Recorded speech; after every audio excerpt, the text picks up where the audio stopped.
Please go ahead, sir. We are live now.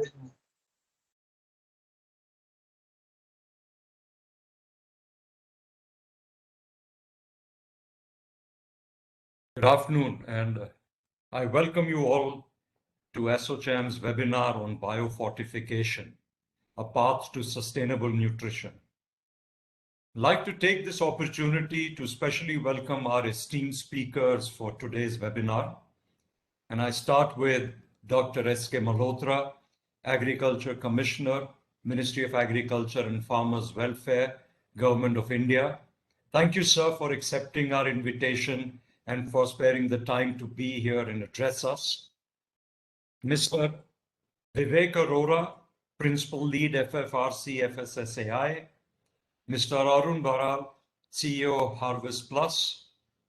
Mr. Ajay Kakra, Executive Director, Agriculture and National Resources, PwC.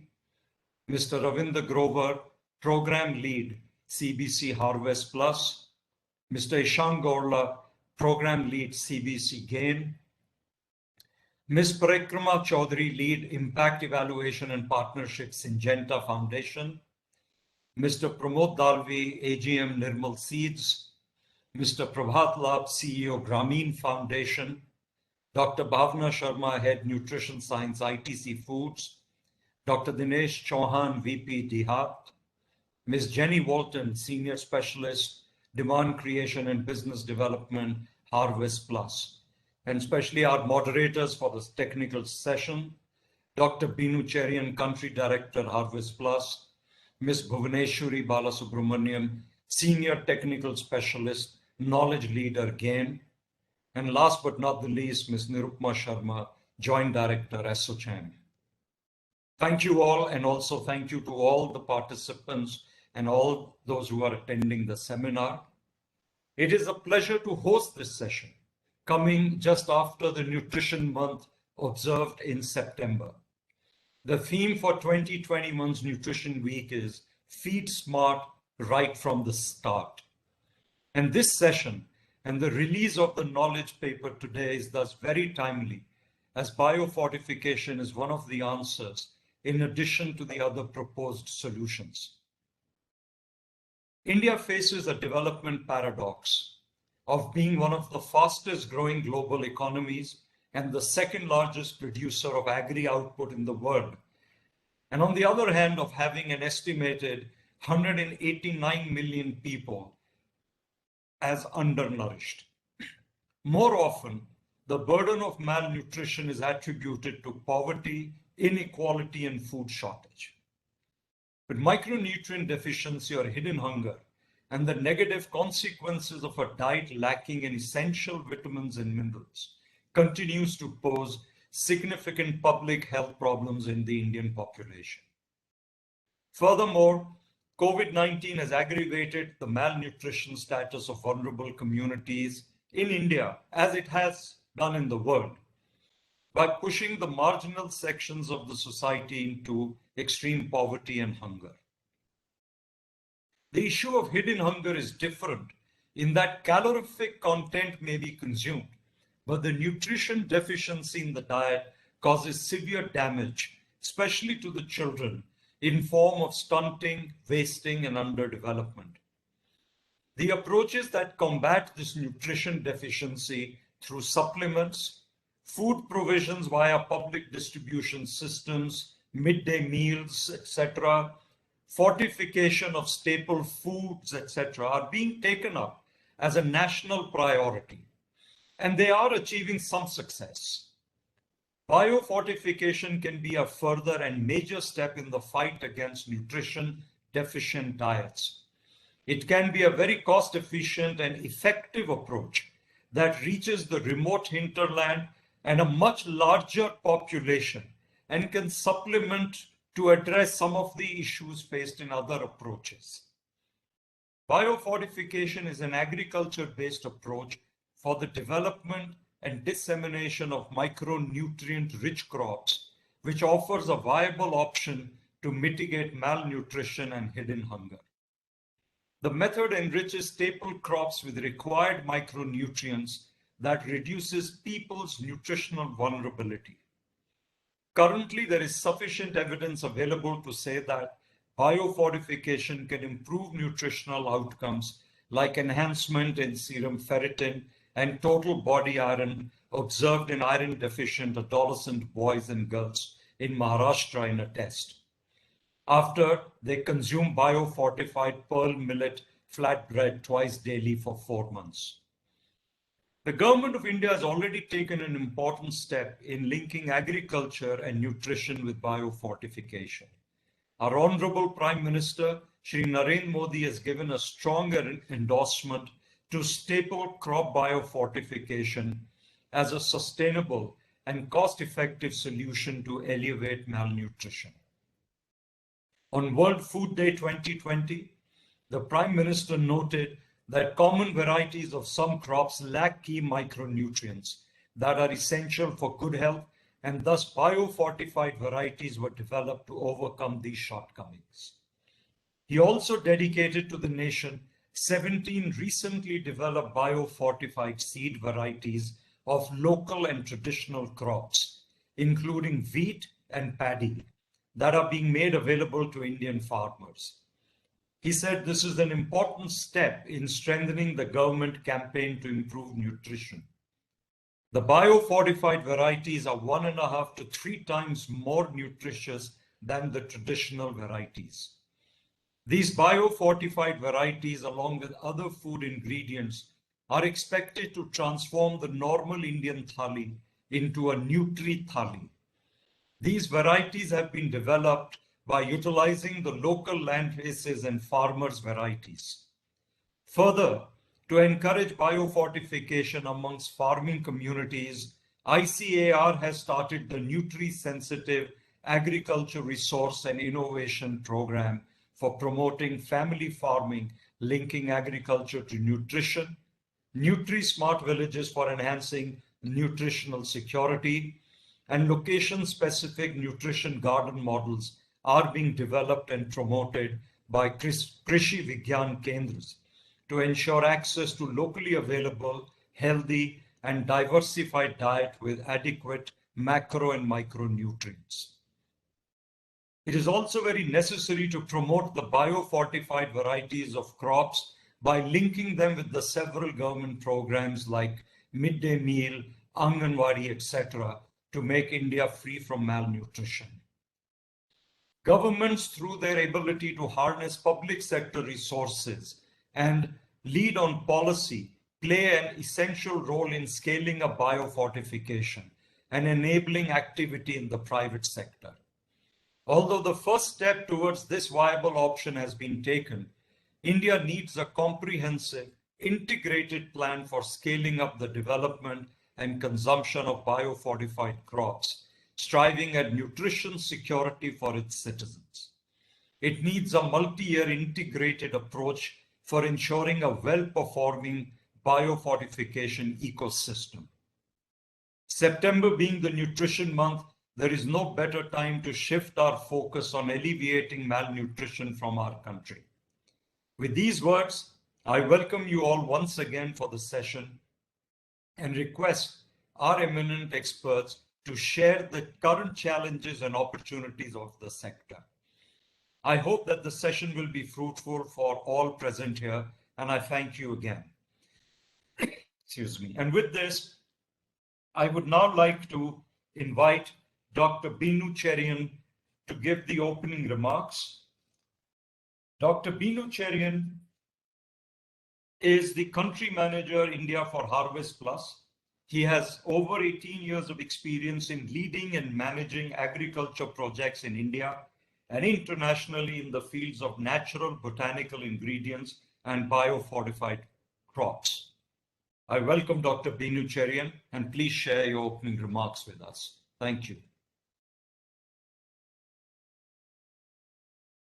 Thank you. Thank you so much, and a very good afternoon to all of you. On behalf of Harvest Plus, we are extremely delighted to be a part of this important webinar, Biofortification, Paths to Sustainable Nutrition, in collaboration with Global Alliance for International Nutrition Gain. Wish to thank ASSOCHAM and PricewaterhouseCoopers and all the stakeholders for the support and cooperation to organize this webinar. I'm just stepping in for my CEO, who had a last-minute rescheduling of his travel plan. So, respected Shri Vivek Chandraji, Co-Chair, Food Processing Council, ASSOCHAM, and CEO, Global Branded Business, LT Foods. Dr. S.K. Malhotraji, Agriculture Commissioner, Ministry of Agriculture and Farmers Welfare. Shri Vivek Aroraji, Principal Lead, FFRC, FSSAI. Shri Ajay Kakraji, Executive Director, Agriculture and Natural Resource, PricewaterhouseCoopers. Srimati Bhuvaneshwari Balasubramanian, Senior Technical Specialist, Knowledge Leadership Gain. Shri Ishank Gorla, Program Lead, CBC Gain. Shri Ravinder Grover, Program Lead, CBC Harvest Plus. Ms. Nirupama, Joint Director, Agriculture, Agribusiness, ASSOCHAM, and all my esteemed speakers and participants for today's workshop. On behalf of Harvest Plus, I wish to welcome each one of you for this important webinar. We are incredibly thankful to ASSOCHAM, PricewaterhouseCoopers, and all the stakeholders for organizing this workshop. Harvest Plus for the last 15 to 20 years has been in the field of developing and disseminating biofortified crops in partnership in Asia, Africa, and Latin America. Biofortification as an agriculture approach, as mentioned, will help in the long run transform the food systems more healthy and nutritious. Present COVID situations, biofortified crops can bring in cost-effective solutions, locally nutritious food when there's a disruption in the food supply chain. The global warming, that is the increase in the carbon dioxide, leads to the losing of nutrients, especially in large staple food crops. It is estimated that the estimated number of 2 billion malnourished numbers might continue to grow because of this. The goal of the biofortification is to solve some of these problems, increasing micronutrients in the edible part of the crops and improving the bioavailability and absorption in the human body when consumed on a daily basis provides measurable impact to health and nutrition. The three questions were asked before when the whole idea of biofortification started. Is it really possible to breed or develop staple food crops with minerals and vitamins? And the additional minerals and vitamins, will it be bioavailable? And the last question was that will the farmers really adopt these biofortified crops? Dr. Houti Bouis, the founder director of Harvest Plus, was the recipient of the 2016 World Food Prize for this pioneering effort in the field of biofortification globally. In the last 15 to 20 years, nearly 400 varieties of biofortified crops have been developed, released for cultivation in about 40 countries in Asia, Africa, and Latin America. And close to about 50 million people benefit out of biofortified crops. The nutrition evidence as a base is a very important critical factor for biofortification as an approach to be accepted. And nearly more than 150 nutrition publications have been established that biofortification as a process efficacious nature. As mentioned before, in India, pearl millet and zinc wheat nutrition studies have established that it improves not only the micronutrient status, but it also some critical cognitive functions of children.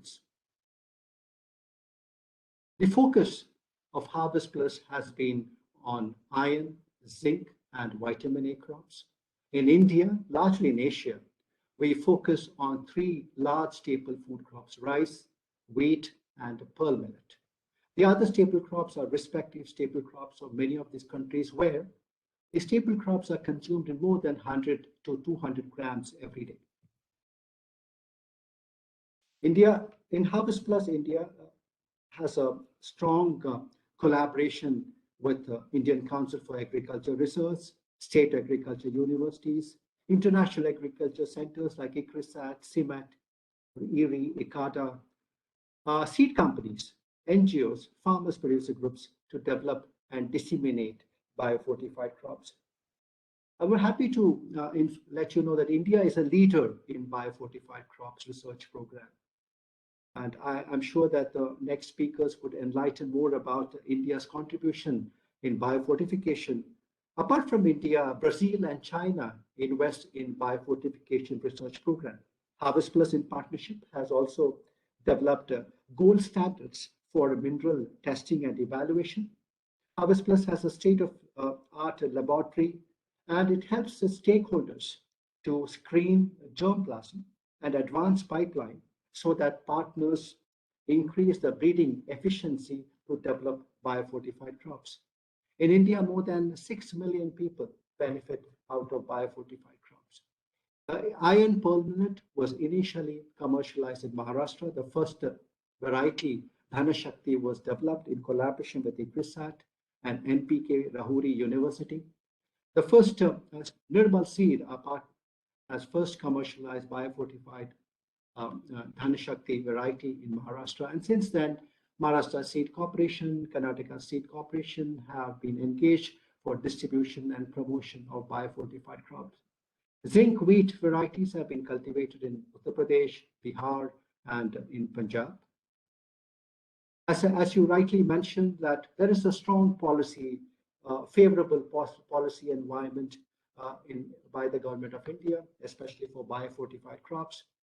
Honorable Prime Minister mentioned last year that not only biofortified crops should be grown and consumed by the farmers, but there should be a policy framework to integrate biofortified crop into large food and nutrition programs in the country. Harvest Plus, in collaboration with the Indian Food Policy Research Institute, IFRI, has developed 3 white papers, especially in the public distribution scheme, public procurement system, and seed policy, to explore how biofortification can be integrated into the existing policy framework. Recently, last 2 days back, we had a policy workshop in Odisha and earlier in Bihar with very important stakeholders like Indian Council for Agriculture Research, State Agriculture University, and other policy stakeholders. So overall strategy of Harvest Plus has been to pivot the 4 intersections of the value chain. And we believe that, but as we pivot these intersections, there would be a long standing sustainable markets for biofortified crops. So initially to develop varieties, create seed demand, and as we create demand, that surpluses of grains are developed. The mission of biofortification is to improve the household nutrition. And we believe that large staple food crops are consumed in large quantity on the farm. And as we develop these surpluses, how can these surplus grains can be connected to? One is the large food and nutrition program, and the second is how can we connect to the consumer markets. We have a dedicated program in collaboration with GAIN to look at how do we commercialize biofortified crops and how do we also reduce the gaps in the existing value chains of biofortified nutritious crops. So with that, I'll pause here, and I would like to once again thank each one of you for your time, and it also shows the commitment for this noble cause. My regional director of Harvest Plus mentions that these are not really numbers, but these are lives of people. How do we make a significant impact to the lives of these people? I sincerely hope that this workshop will be fruitful, and we will have many perspectives from all the experienced stakeholders from private, public, and non-profit organizations. Once again, I wish to thank you And once again, I wish to thank ASSOCHAM, PricewaterhouseCoopers, and all the other important stakeholders for organizing this workshop. Thank you once again. Thank you. Thank you for your presentation and detailing about the activities, what Harvest Plus is doing and what is in this space. Moving on to the next speaker, we have with us Mr. Vivek Arora, Principal Lead FFRC, FSSAI. We'd request you to, sir, to deliver your special address on fighting hidden hunger through food fortification. Over to you. Thank you, Nirupama. Shri Vivek Chandraji, Dr. Malhotra, Dr. Benu Cherian, and esteemed panelists. Thank you for providing me this opportunity to share my thoughts on fighting hidden hunger through food fortification. Now, there are these three key words here. One is the hidden hunger, the second is food, and the third is fortification.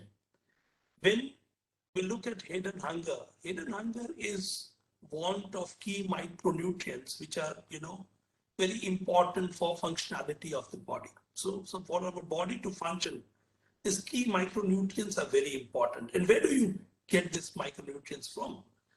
We get them from food. Now, over the years, what has happened that the micronutrients in the food, available in the food, are reducing. There is a recent study which says that with rising CO2 levels, how key nutrients in the food are depleting. Also, we have certain practices of taking multiple crops during the year. The pollution, the soil pollution, the water pollution, all this leads to kind of depletion in the nutrients that we get from food. Now, there are certain nutrients that are of key concern or they become a public health concern in India particularly, like vitamin A, vitamin D, iron, folic acid, B12, and also zinc. Now, if you look at the history of fortification, now, how do you replenish these key nutrients into the food? And one of the strategies is fortification. Now, fortification is, say, around 100-year-old technology, I would say. And in India, it came as early as 1953 with fortification of vanaspati with vitamin A. Also in 1980s, around 84, the milk fortification was also made mandatory by the government with vitamin A. So fortification is not new to the country, but there have been very sporadic incidences of implementing fortification in the country, unless, in 2016, when FSSAI came out with standards for 5 staples to be fortified. Now, this was one systematic, organized step that was taken to take forward the fortification. Now, why it was done? Because there were these key micronutrients that were becoming a public health issue, and then specific staples were selected. So, for example, vitamin A and D, for them, milk and oil were selected as staple to carry vitamin A and D. And then for iron, folic acid, and B12, wheat flour and rice were selected because, we either eat rice or eat wheat flour. If we consume both, then it would be half and half. But we won't be consuming, full quantity of rice and full quantity of wheat flour.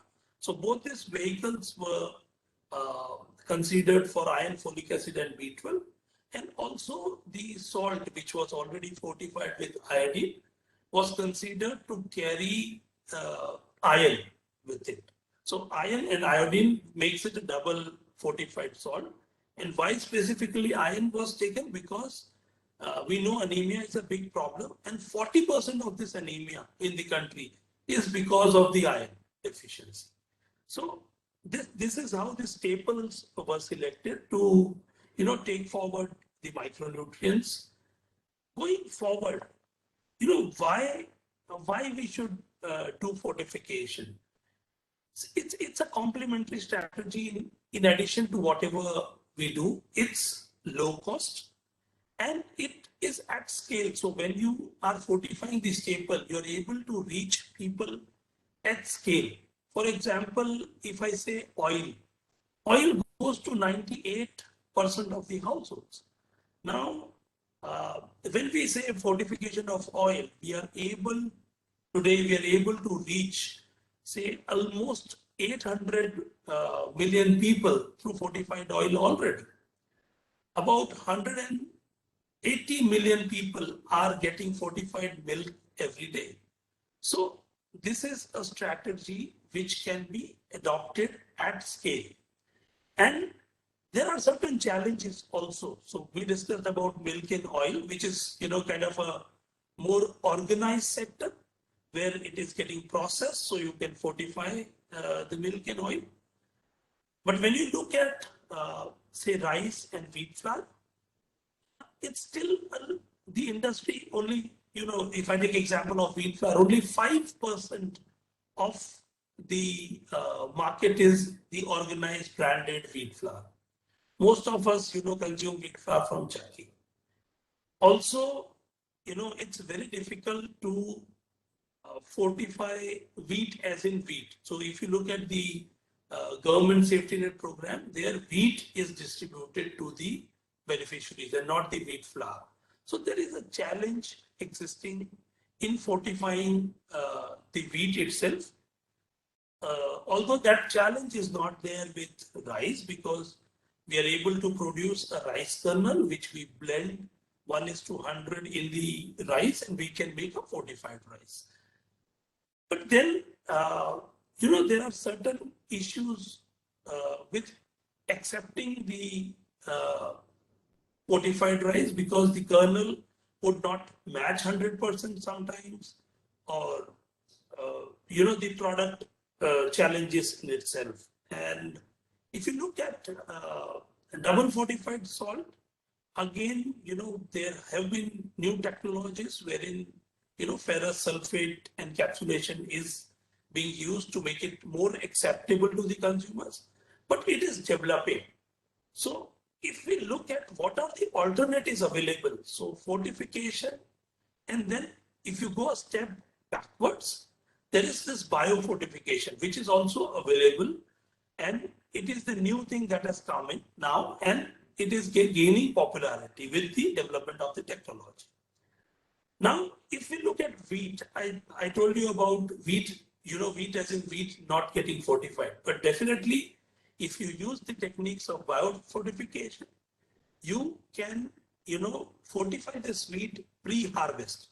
So whatever fortification I was talking before was all post-harvest fortification, but biofortification is something which is done pre-harvest. So this mass strategy, which I say, which is the fortification, it can be extended to biofortification, and biofortification can then lead to staples like, wheat or pearl millet. These can be fortified pre-harvest, and that can be consumed by the vulnerable population. Because you see in India, all the staples, most of the staples get consumed where they are grown or within the community, and they do not come to the factories for processing. So the population that is there, the community that is there, the most vulnerable community, how would they get the micronutrients? And believe me, with this pandemic, that what we have seen, and also with this recession or the economic breakdown, what we see is that the expenditure on value-added foods like fruits and vegetables or meat products or dairy products, they go down. And so the key micronutrients that are required, they lack in the diet that is consumed by the vulnerable. So I would say that, biofortification also becomes a key strategy in addition to fortification in long run to eradicate the issues of micronutrient deficiency in the country. With these thoughts, I rest my case and we will definitely hear a lot about biofortification from the experts that are there in the panel. So over to you, Nirupama. Thank you. Thank you very much, sir. Thank Vivek you. ji, would you, Vivek, thank you Thank so you, much, Vivek Vivek. Arora ji. Thank for these opening remarks. I'd now like to invite Dr. S.K. Malhotra, the Agriculture and Horticulture Commissioner, to please address us. Dr. Malhotra is providing technical guidance in policy planning, program development, coordination, and execution of the developmental activities. Major focus given is on increasing productivity of agriculture crops through implementation of the various programs like National Food Security Mission, National Mission for Oil Seeds, Mission for Development of Horticulture, and increasing water productivity through PMKSY. Research contributions have been in developing high-yielding variety of crops which are now being grown in Rajasthan and Gujarat.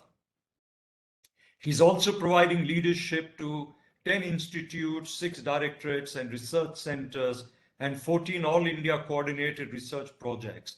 Represented India in G20 meetings of agriculture chief scientists at Moscow and Uzbekistan, Israel, Saudi Arabia, and many more for identification of joint ventures. And he was chair to 18 high-powered committees and task forces. He has over 100 research papers and publications to his credit with 6 books. His outstanding contribution has earned him Young Scientist Gold Medal and Pruthi Award and the Best Paper Award in World Aqua Congress 2009. And we are so delighted and privileged to have him with us. Thank you so much, Dr. Malhotra, for accepting our invitation. And we look forward to hearing your thoughts and views on this very important topic. Thank you so much, Vivek ji. Good afternoon, everybody. Namaskar. I'm really very happy to be here with you all on the occasion of this inaugural program of your important webinar, which is being organized by the ASSOCHAM. And the topic chosen is really very nice, and it's a very much relevant, I should say. Biofortification, a path to sustainable nutrition. Yes, this is a topic which is dear to me, since this topic relates to biofortification, and biofortification, again, a very good source is millets, where I got the chance to take lead in making the presentation of our International Year for Millets at FAO Rome in the Committee and on Agriculture meeting, as well as in the FAO Council meeting at Rome. So, well, you have very rightly mentioned, and Nirupama ji also, she is also present here. I remember I received several calls from her regarding participation in this program. Thank you so much to the organizers for inviting me here. So as we all know that food and nutritional security is the core to the nation's growth. Nation's growth is totally dependent on the agriculture, where food and nutrition, that's the, I should say, pivotal, where now we link it with the income security also. And that's why we need, that's why we say that we need to enhance the income of the farmers by 2022. So though we have become self-reliant in food security, but we will need to go a long way to achieve the nutritional security, because nutritional security is incomplete. Food security is incomplete without nutritional security. I believe that both are the two different sides of the same coin. So it has been mentioned somewhere that malnutrition not only affects the normal growth and development in the human being, but it also causes severe socio-economic imbalance. That has been mentioned here. But I would like to align it with the Sustainable Development Goals, which has been set by the United Nations. And we are also the signatory at various fronts. And these sustainable goals, they envisage malnutrition-free world by 2030. But how this will happen, how we can achieve that goal, that is a big challenge before all of us. So there are several strategies, if you will look into, and several names have been given. Some people, they call it food fortification. Some people, they call it medical supplementation. And some people, they call it dietary diversity. these all are in practice to alleviate the malnutrition. So biofortification, if we speak about, really we need to have a kind of nutritionally rich crop varieties. And very recently, you know that Honorable PM has also announced the release of few varieties which were rich in nutrition. So this is really a great success story, I should say, where Indian Council of Agriculture Research has contributed a lot in development of those varieties which are rich in the nutrients, because this is the need of the time where we need to address the issue together. Food security, nutritional security, these all are the points which are used to speak about. And here I must give my compliments to ASSOCHAM for choosing this important area.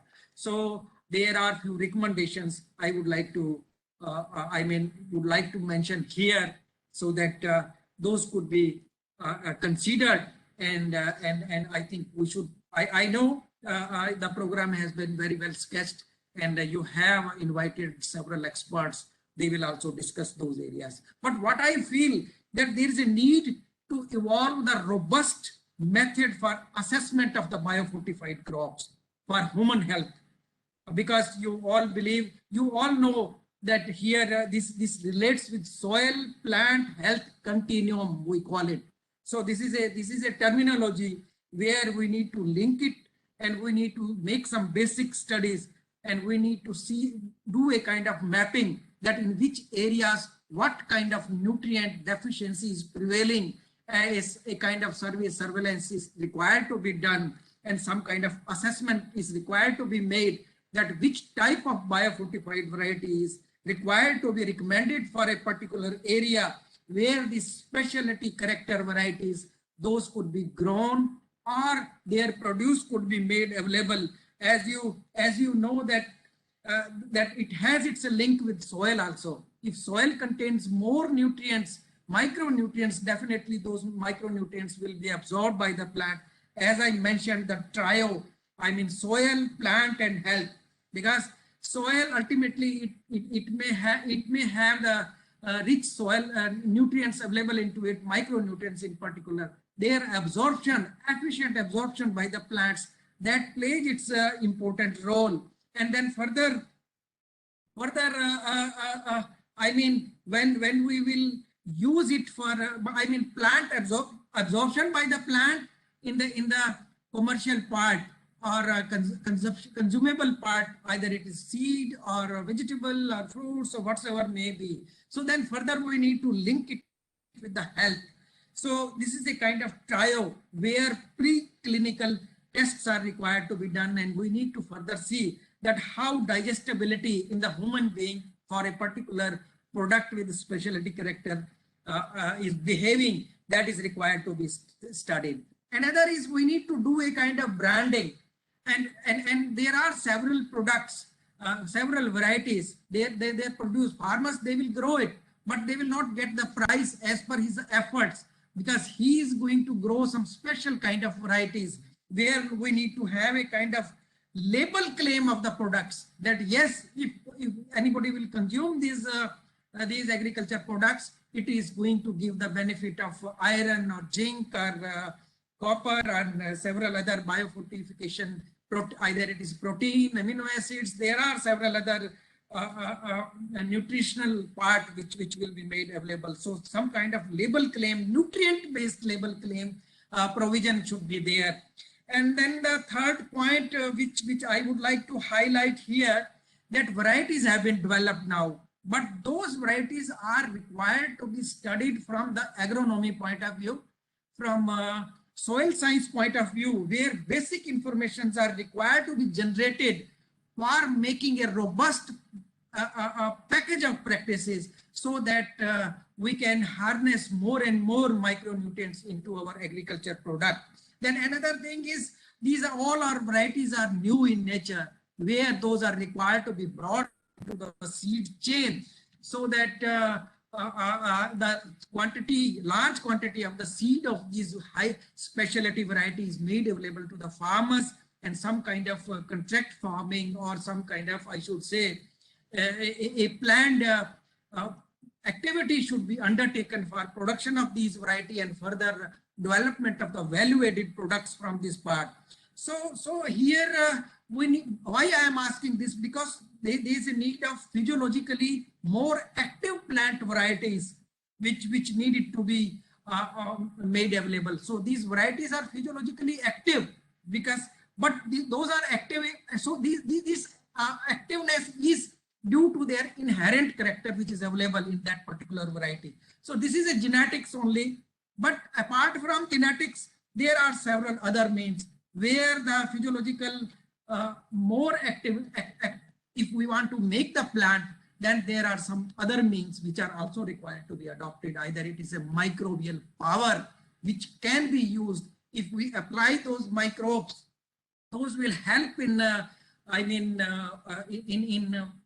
strengthening the plant for biotic and abiotic stresses, and further application of the biostimulants. These are the new products. If those applications are done on the plant, there will be a fast trigger and there will be elevated synthesis of the secondary metabolites for which we are going to give the value to a particular variety. So very recently, Government of India has now accepted the guidelines of biostimulants, and I got the chance to formulate those guidelines. And now country is having a central biostimulant committee, a regulatory system in the country where these new inputs are now being used, and we have a regulatory system in the country under the fertilizer control order.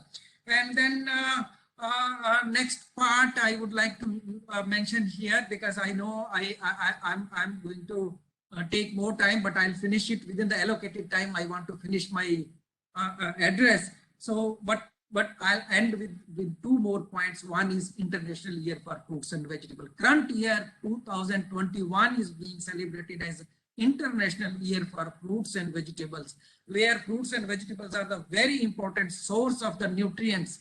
And there are several varieties which are already biofortified in nature, and those are required to be used. So biofortification is done through three means I would like to mention here. One is biofortification we can achieve through use of varieties with such special character.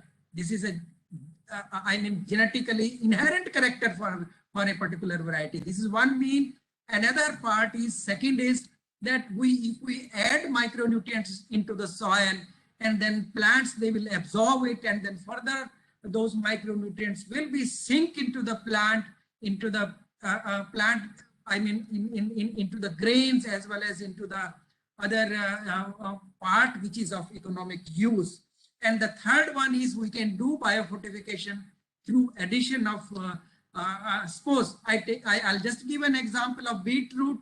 We all know that it is a highly nutritious. So if beetroot is added into the pasta, we are going to add a kind of, this is also a kind of biofortification which could be done. So these are the three means of biofortification just I have mentioned here. And the last point I would like to sum up here, that country has taken the lead for observance of International Year for Millets 2023. So this assignment lies with the Government of India, with the India as a whole. My country is going to guide the whole world that how these millets are required to be promoted and what kind of activities are required to be undertaken. A core committee has been already constituted, and high level discussions are already on, and we have already made a draft plan, blueprint, that how we need to move forward for observance of the International Year for Millets. As and when I am getting any platform, I am spreading this message that yes, everybody needs to contribute. So some preparedness, it's already happening, and run-up activities we have already started. Just 10 days before, we organized one millets conclave in Hyderabad, and I remember ASSOCHAM has also hold some preliminary discussions related to this millets promotion and all other things. So with these words, I convey my best wishes and convey my compliments to ASSOCHAM for choosing an important area for discussion. And you have sketched an important program where you have invited all the experts from the different part of the country to deliberate upon. So I convey my best wishes for the best, for a good deliberation. And I hope you will come out with a kind of recommendation as well as in the form of roadmap and kindly share with us. And we need to work together for this important area. Thank you so much once again. Namaskar. Thank you so much, Dr. Malhotra. Thank you for your appreciation of this program, which Nirupma ji and ASSOCHAM team has put together so nicely. But I thank you also for all your insights and the wonderful comments that you gave. We've taken on board the 3 directions or recommendations, as you said, which I think are all really very valid. And the right people are here to take this forward. So thank you so much again, Dr. Malhotra. I now like to move to actually the release of the knowledge paper, something which has been put together by ASSOCHAM and PwC with the support of Harvest Plus and GAIN. The knowledge paper contains a wealth of information as well as very practical solutions. And I am delighted to be the one to announce its launch. But I hand it over now to Nirupma ji to take it from here. Thank you very much, sir. Indeed, we'll be sharing the soft copy of the copy with you. And we are fortunate that this report is being released in your presence. And soon the copy will be shared with all of you and to your office as well. I would now request Mr. Ajay Kakra, Executive Director, Agriculture and Natural Resource, PwC, to take over the insights of the report. Over to you, Ajay.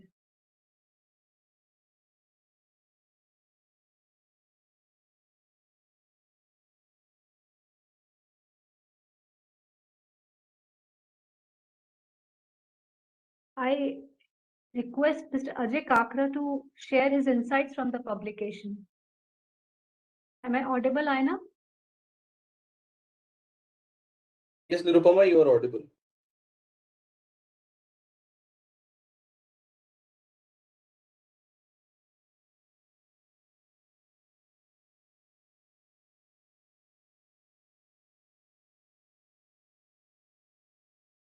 In the meanwhile, can I request Mr. Ravinder to take over and Mr. Ishan to share the commercialization of Bio-Fortified Crops till the time Ajay gets ready with his presentation? Nirupama, I've joined back.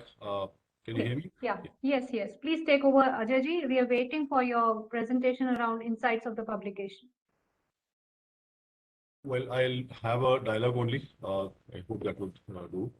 So we are looking at malnutrition as one of the key food security, and malnutrition is one of the key issues across the globe. And there are around 150 million children who are stunted, around 50 million are wasted across globally. And this is causing a serious concern across government, other stakeholders across the globe. And if you look at that, the figures for Asia is around 33%, while it is globally it is 22%. So Asian economies are deeply impacted with this, with the malnutrition part. And what we are looking at is that there are multiple associations, there are multiple initiatives which have been started. However, there are different areas in which work has been done. For example, supplementation, normal fortification, as well as dietary diversification. And biofortification is also one of the tools which is there. Now, what we are finding is that when we look at social, economic, and other considerations like the impact of climate change and other influences, there is a lot of opportunities that can be done, and biofortification proves out to be a very good a tool to deal with it, because it actually integrates right from the farmers to the end consumers. And that's something which is very helpful. While we heard Mr. Malhotra that how the varieties can also help and how we can actually look at increasing the productivity of the farmers. So biofortification comes as the first choice in that area. And through biofortification, a lot of impact can be created right across the value chain, right from farmers who are the producers to the end consumers. And one of the very important aspects for biofortification and its success, which the report also looks out, is in terms of commercialization of the biofortification crops. Although we have the policy changes, we have other initiatives, which is the announcement which is made by the Prime Minister. But when we look at final commercialization of biofortified crops, does it find a place in the normal commercial value chain? That's a key concern and an area which needs to be looked at. So the report looks at what are the challenges, what are the support that is required from different stakeholders, and how commercialization can be done in order to make it mainstream and also in order to increase and scale this biofortification initiative to a level where access to food is available for the undernutrition people, and it is easy and affordable to them. So access, distribution, access and affordability should also be catered. So the report also looks at what are the views of different farmer groups, other stakeholders who are in the production side, and also from policymakers, commercial players. So their views are also captured in this report, and suggestions for making it more robust to make it in a way that it can be accepted and industry can gain from it, while the producers can also gain from it. Those points are also included. And apart from that, the last part which we are also looking at is what are the current scenarios which are being done for biofortification, and how those scenarios can actually be developed into full-scale programs, or it can be looked at mainstream programs which can be taken up by the governments as well as the producers as well as the industry people who are involved at different stages of biofortified crops. So I'll pause here. This is a brief about the report, and we hope that report, which is entitled Integrating Nutrient-Rich Crops into Food Systems. So this becomes a useful tool and can actually provide information to all the related stakeholders. So thanks, ASSOCHAM, and thanks Plus for initiating this.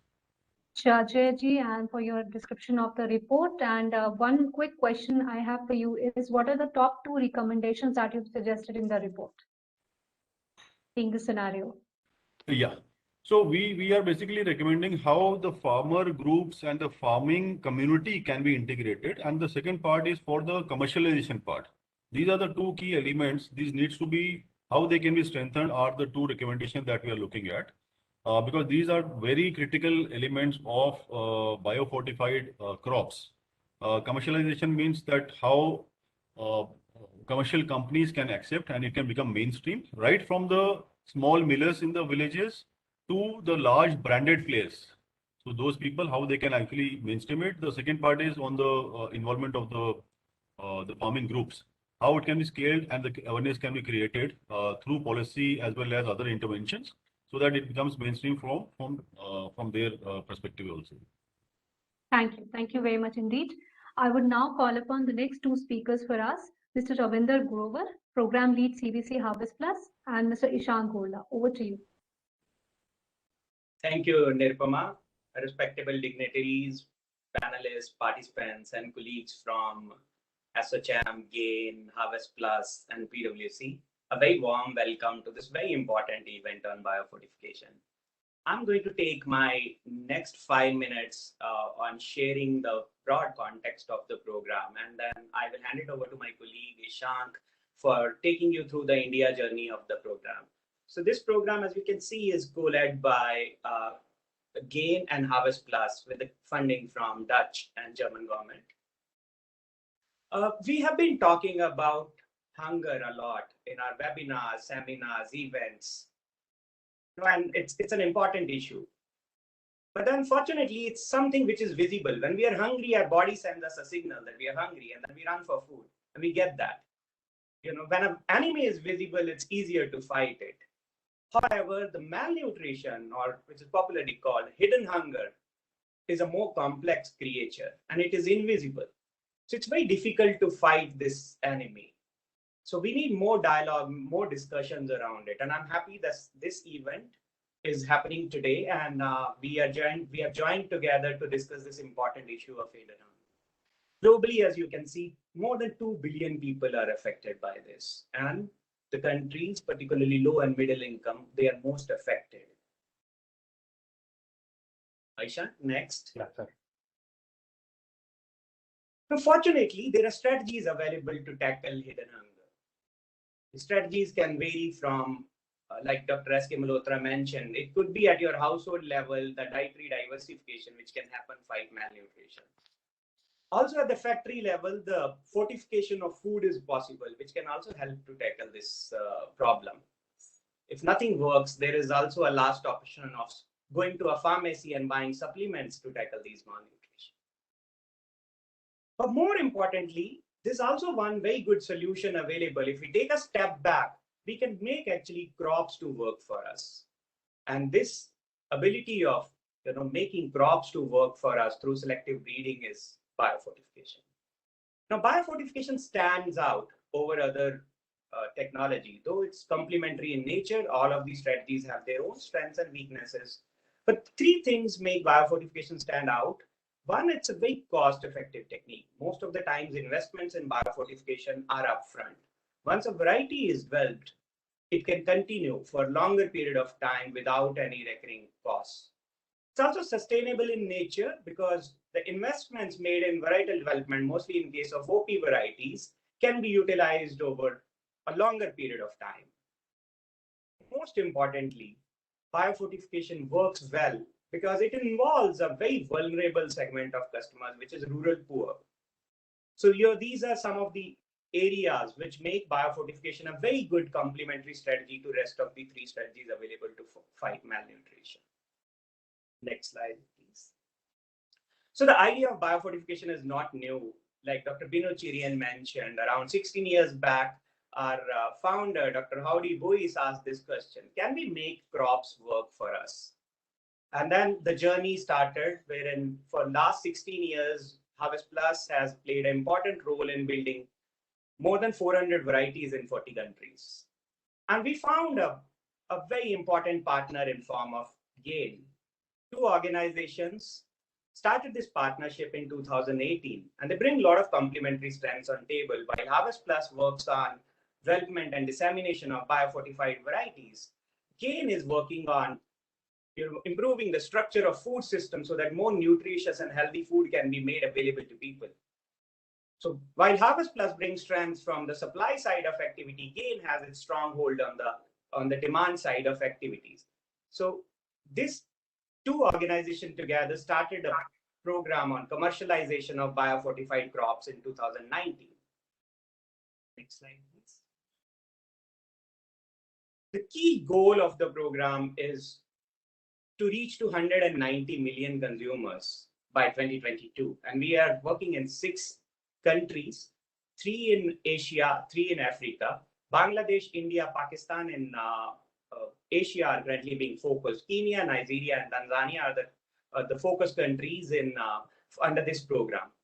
3 key goals which this program is trying to achieve. One is ensuring access to inputs and markets. And this is very important. I see a lot of questions in the chat box asking about how do farmers in UP get the access to these biofortified seed? And that's an important question we are trying to answer. We are trying to make the seed available freely to the farmers so that more and more farmers can grow biofortified food. Once the seed is grown, the grain is grown, irrespective of what route it takes after the grain production, it will definitely go into someone's plate. So this is the first important factor that we are working on.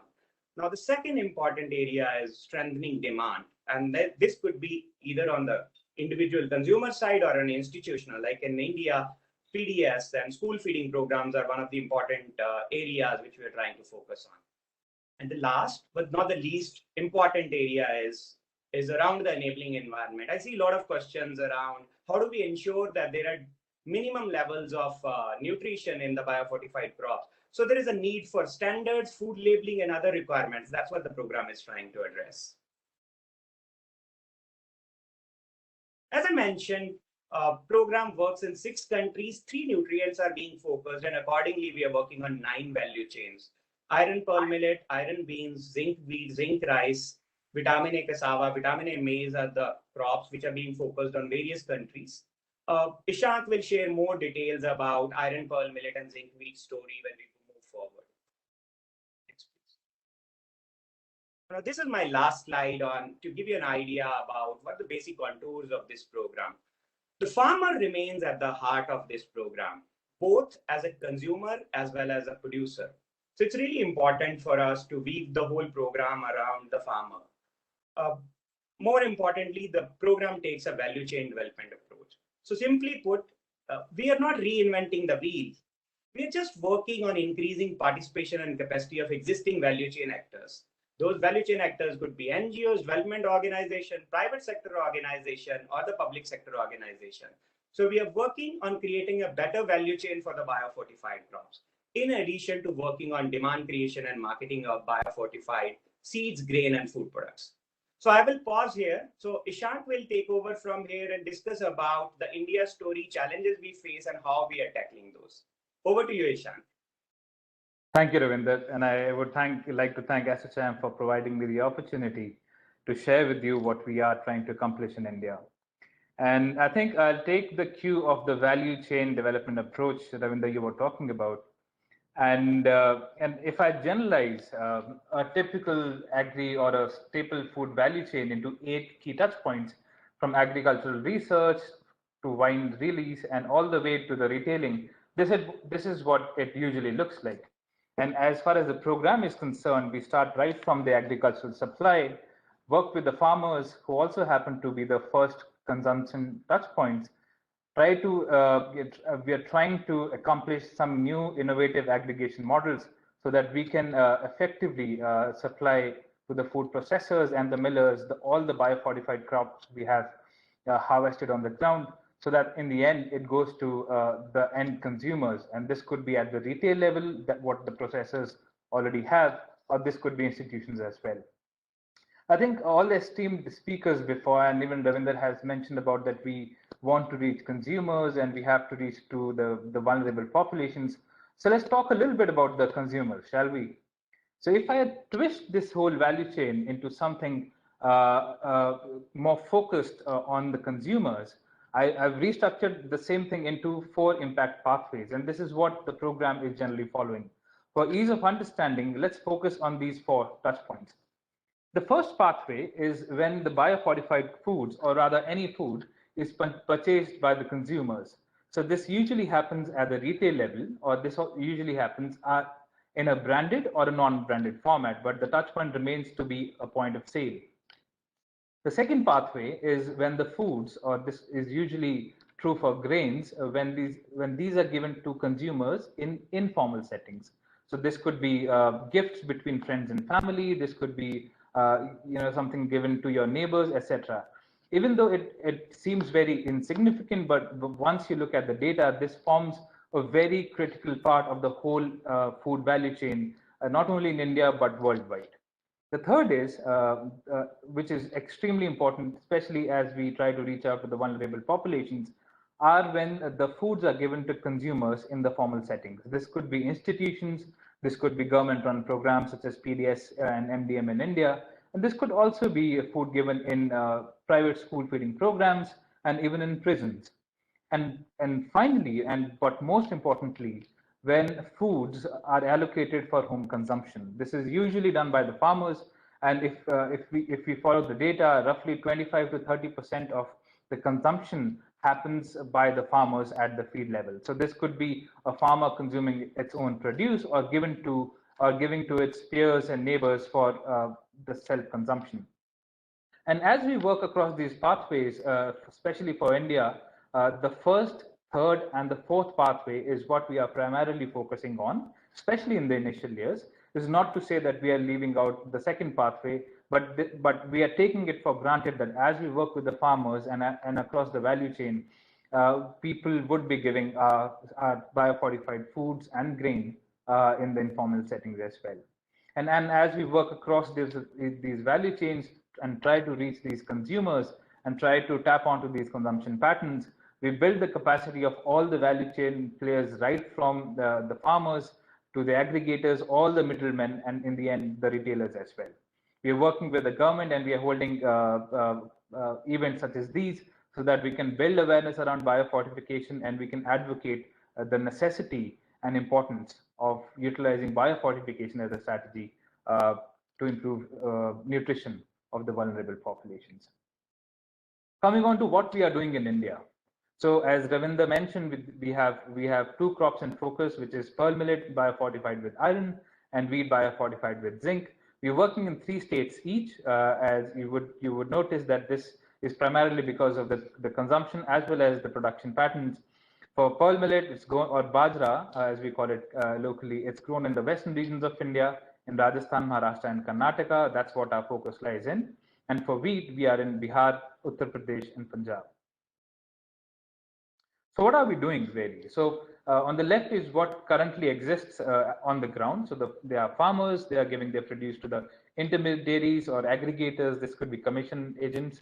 And then it goes to food processors and ultimately consumers. This is again a very generalized way of depicting how the intertwined value chain looks like at the ground.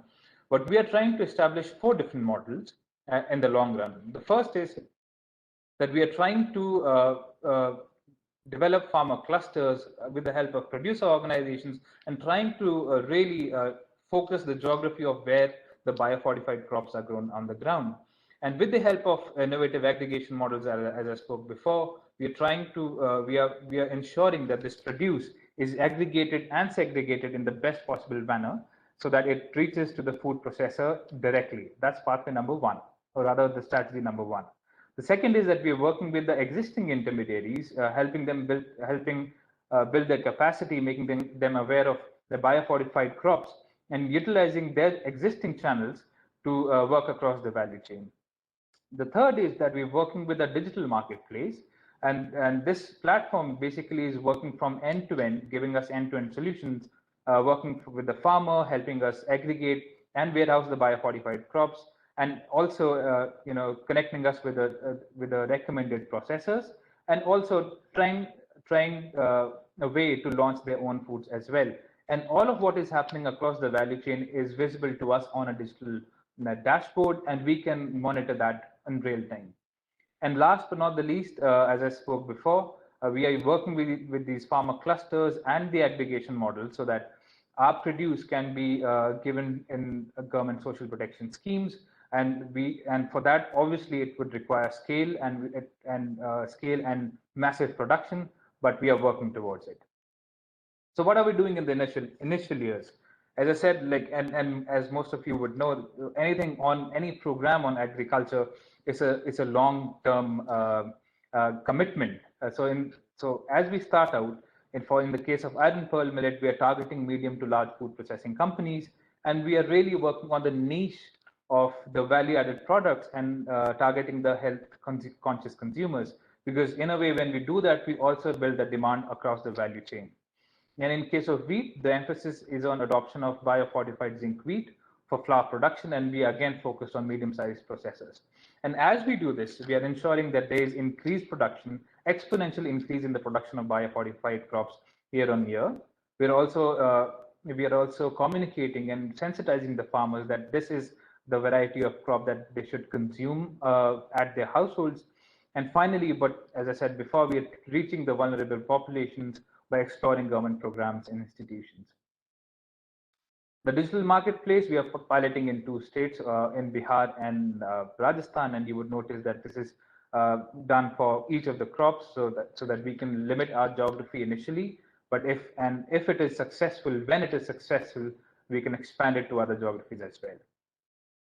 And as we are implementing, and as how it's common in most of the programs, we are facing a lot of challenges. And this is not to say that this is something that we face right now. This existed from before, and probably this is what we are trying to mitigate as we go along. The first is the awareness around biofortified crops. We are holding the seminars, but over the years, what collectively we realized was that biofortification as a process, even as a strategy, and even as products for most of the processors, is a very new and novel thing, and they may not be aware of the science behind it. And that is the first and foremost challenge that we face for adoption of these crops. And then it boils down to the differentiation, because you really cannot differentiate the 2 crops we are talking about between biofortified and analog varieties in terms of the appearance and taste. So the differentiation of how do we really differentiate whether this crop is biofortified or not, especially at the field level, is the second major challenge we face. And because of which we also face the challenge of traceability and aggregation, because naturally there would be a lot of mixing and how the the agricultural value chains operate at the field level. Everything is mixed together. And since most of the farmers are also not really present in a clustered format, there's a sporadicity in procuring the grain, and ultimately most of the effort and most of the micronutrients really get diluted because of the mixing and adulteration, especially at the aggregation and procurement level. I'm sure you would have more questions, but I think most of the panelists thereafter would touch upon each of these key points individually, and I hope that most of your questions would get answered. But in case they're not, please feel free to reach out, and we'll be happy to discuss with you in detail. Thank you very much. Thank you so much, Mr. Ravinder Grover and Mr. Isham Gorla. Thank you for a very detailed, insightful presentation in which you touched upon the strategies, the specific plans and the challenges in the program. I'm sure the attendees have all found something to take out of this as a learning. So thank you for putting this together. This also brings us to the first part, which was about the launch of the knowledge paper and the comments and opening remarks from our very esteemed speakers. Especially want to thank Dr. S.K. Malhotra and Mr. Vivek Arora ji for their comments, their insights, their recommendations, and their setting of the perspective. Thank you. We now move to two very interesting panel discussions. Ishank referred to them. We have one which is on commercialization of bio-fortified foods, which will be moderated by Ms. Bhuvneshwari Balasubramanian. Bhuvneshwari is a social scientist by training with extensive experience in public health and nutrition. She's currently working with GAIN as the India program lead and senior technical specialist, knowledge leader supporting the large-scale food fortification program. She's worked with philanthropies such as Tata Trust and in public health consulting supporting the Ministry of Women and Child Development in their nutrition programs, including Poshan Abhiyan and integrated child development services. So welcome, Bhuvneshwari. The first of the panel discussions will be moderated by Dr. Binu Cherian. I've already introduced Dr. Binu Cherian, the country director of Harvest Plus, and I now request him to take over for the first of the panel discussions. Thank you.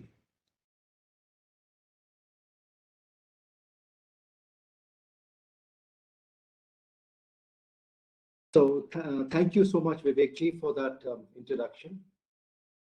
And the first panel discussion is on, what we call as the initial pathway, improving the scale and access of bio-fortified crops. We have a very rich and experienced speakers in the panel. And I would request the panel to respect the time constraints that we have. I would remind them after 8 minutes, and they would have 10 minutes for the presentation. So when we talk about the initial pathway, developing varieties, developing seed production strategies, taking these seeds to the communities, there are some existing challenges when it comes to bio-fortified crops. Some of them, some of the eminent panel members who are going to discuss, they have already worked in bio-fortification, seed production, and then how do we create a seed demand, promotion strategies, awareness about bio-fortified crops. And then one of the primary objective of bio-fortified crop is that there is a consumption of bio-fortified grains at the community.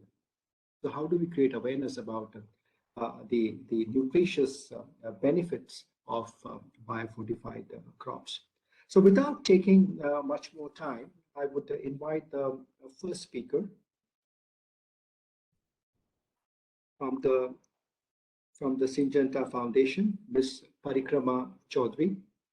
Parikrama is the head of the Partnerships and Impact Evaluation for Syngenta Foundations in India. She forges mutually beneficial partnerships with the government, international development agencies, and for-profit businesses to scale benefits of smallholder farmers. Parikrama leads on-the-ground research projects studying the overall performance of AE programs. She drives digital innovations in the space to produce high quality research at scale. Parikrama is also SFSA champion for diversity and inclusion. In this role, she collaborates with multicultural teams across India, Asia, and Africa to build awareness and encourages best practices. She has previously worked in marketing analytics for McKinsey, Knowledge Center, and in government advisory at Ernst & Young. Parikrama is also experienced in online retail world, having worked in Snapdeal.com on partnership and strategic initiative. So with that, I invite once again Ms. Parikrama. Over to you, please. Thanks a lot, Binu, for that introduction. And thank you to all the organizers for giving Syngenta Foundation and myself the opportunity to come and present here. So I'd like to focus on taking a cue essentially from what Ishank and Mr. Ravindra were referring to about farmers being at the heart of this conversation, and also about how do we get to the kind of scale that we're looking at when we talk about commercialization. I will talk about the AE model that is Syngenta Foundation's flagship initiative, and what is it that we're doing with the smallholder farmers, and how is it that we're trying to solve different gaps that both from the farmer's perspective as a producer and also consumers. So just taking a step back into what is it that's happening at the smallholder farmer level? What is it that, what are the challenges that are being posed in their ecosystem? Largely, this is around fragmented holding, no access to technology, very low access to credit, and lack of knowledge and advisory. This essentially results in low productivity, low profitability, and essentially unsustainable revenues from farming. So what we see is that farming being something that's not very lucrative as an income opportunity. Very recently, we've seen the kind of income that farmers have earned in the news. We've seen the comparison of income being with daily wage laborers and the sorry state of affairs. So what the agri entrepreneurship model essentially does at this point is that we help in aggregating disconnected farmers through a last mile agent who is a trained agri entrepreneur. What we've also seen over the years is that there is no dearth of solutions out there. It's essentially happening in silos. And what we really need is a viable network to take these solutions down to the smallholder farmer scale. And this is what an agri entrepreneur essentially does. An agri entrepreneur creates an ecosystem at a smallholder farmer level to be able to take technology, credit, information, and various other services to disconnected farmers, post aggregating them into clusters. So what an agri entrepreneur, or who is really an agri entrepreneur, is an unemployed rural youth who we then put through a training of 45 days and is then a certified service provider to a group of 100 to 150 farmers. This agri entrepreneur is mentored for 2 years through our agri entrepreneurship mentorship program that is run by Syngenta Foundation India. They help them in becoming micro entrepreneurs and driving a revenue-based model for income generation for themselves. However, this model is entirely service-based, so they have to be able to provide good services to farmers so that there is a mutual benefit that runs between the both of them for each one of them to become sustainable. Some of the key services that an agri entrepreneur really takes to farmers is input supply, market linkages, digital financial services. However, these are not limited.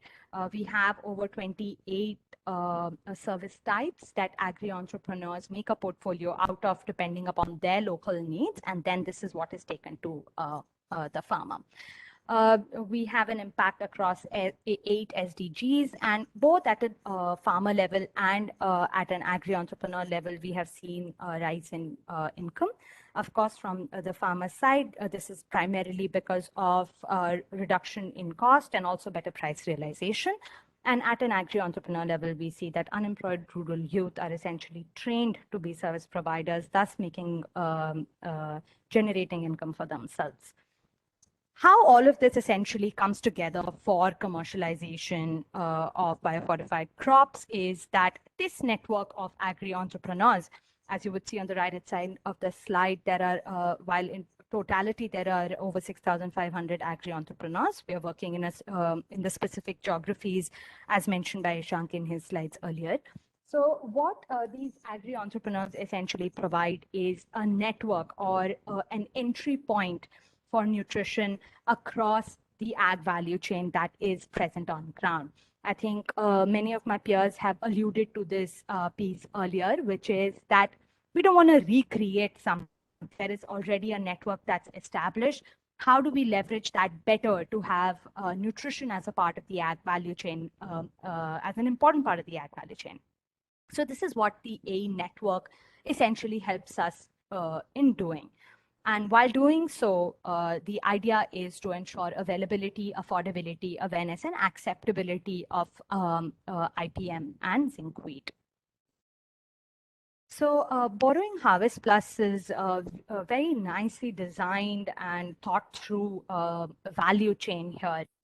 I want to break down as to where the A model really comes in all these different stages that have been designed. So right after seed and vine release in point 3, 4, 5, 6, 7, 8, and I would also like to extend that to a customer, is where the A model intervention has an impact across this value chain.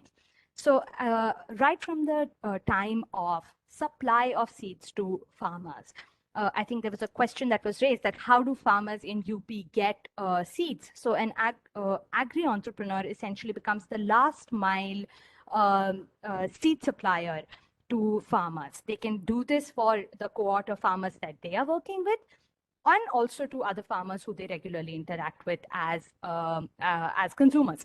So that is step one for an agri-entrepreneur's intervention into the value chain.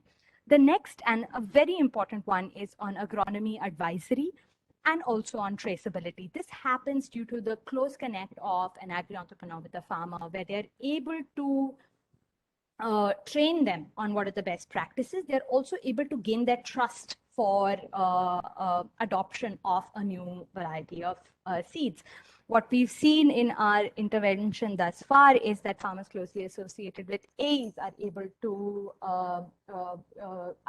see the benefit that they're going to get, and hence adoption becomes easier. When we're talking about large-scale adoption, a lot of awareness creation is what needs to be done, and that's what we see an agri-entrepreneur being able to do.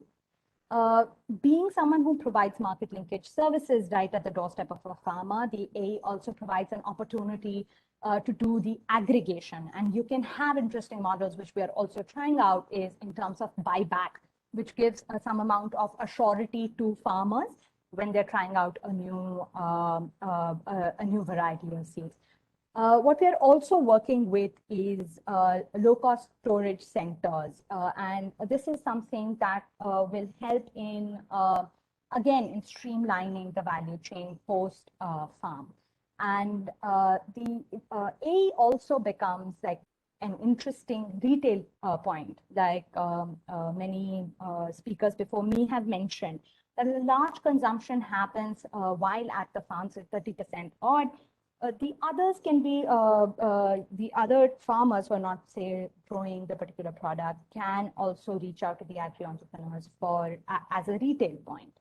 And these A's then help in establishing a channel between milling and processing. While this is at the micro level, at a larger level, the A's give us the opportunities to be able to aggregate and also forecast what is the production that we're looking at, and thus be able to tie up with larger modern retail formats in the future, so that we are able to cater to the kind of scale that we're looking at in the coming years. Moving forward, I'd like to pinpoint on what are the different barriers to commercialization that this agri-entrepreneur model essentially helps in addressing. Some of the pre-farm barriers that have been spoken about are incentives and convergence with different organizations that are already working on ground. Given that the A model is a revenue-based model, there is an inbuilt incentive, or so to say, revenue that is going to the agri entrepreneur for doing these activities and for setting up foundations for a segregated supply chain. And this is a part of the system. So the A income and better prices to the farmers, or if not, just better yields, etc., that go out to the farmers, helps in rotating incentives within the value chain.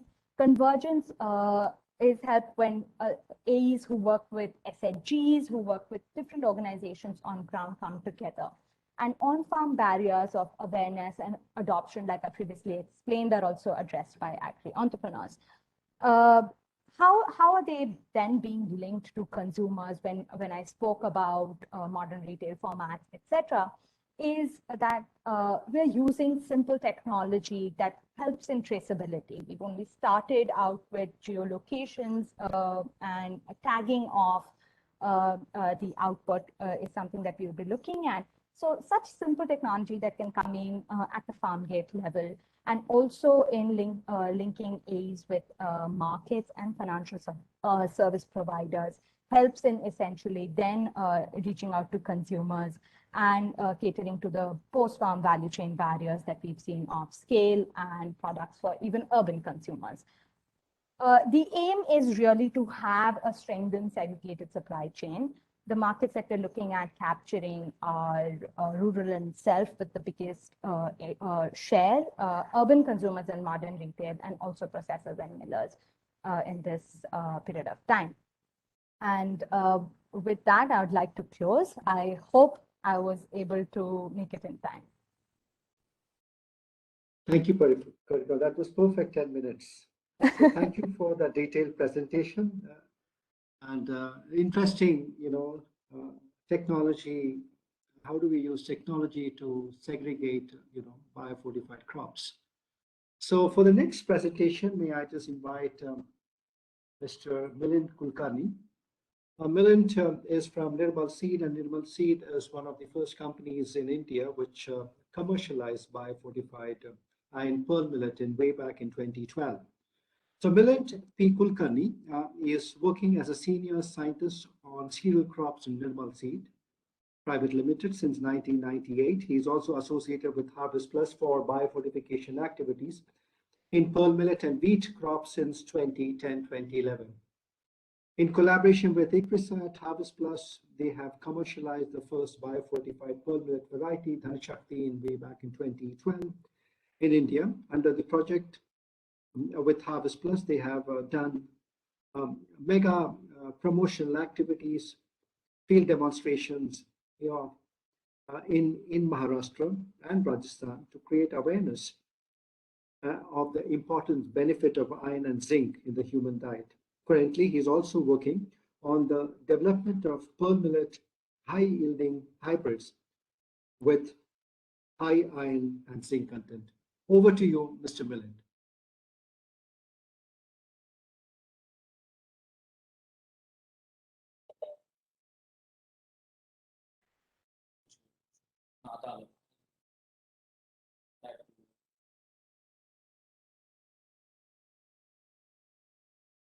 Hello.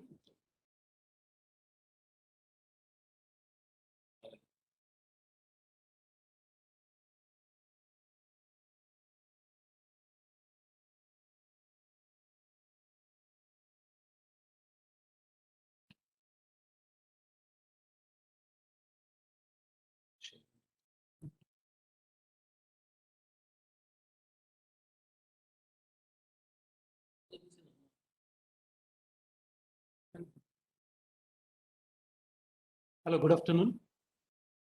Millet, can you please put in the presentation mode, the Yes. slides? Yeah. Yes. Yeah. Thank you. Thank you so much.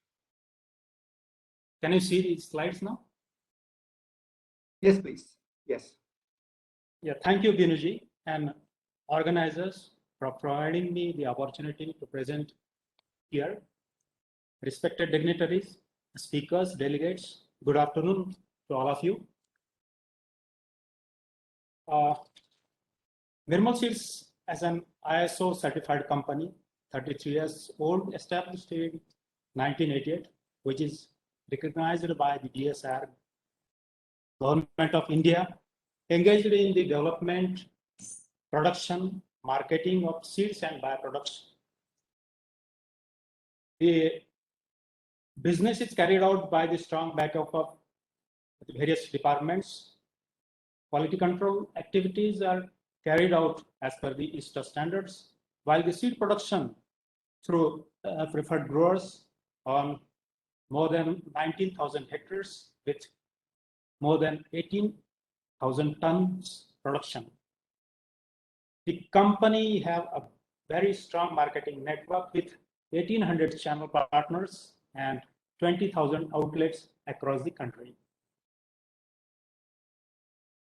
Nirmal Seeds is the pioneer worker in the millet biofortification activities in India.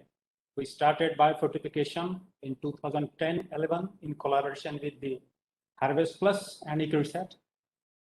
During 2011-12, signed 3 agreements with the Harvest Plus in the millet biofortification to create the awareness among the growers, consumers with respect to the iron and zinc through farmer rallies, field demos, mega functions. The farmers were also invited in the participatory varietal selection, seed multiplication activities.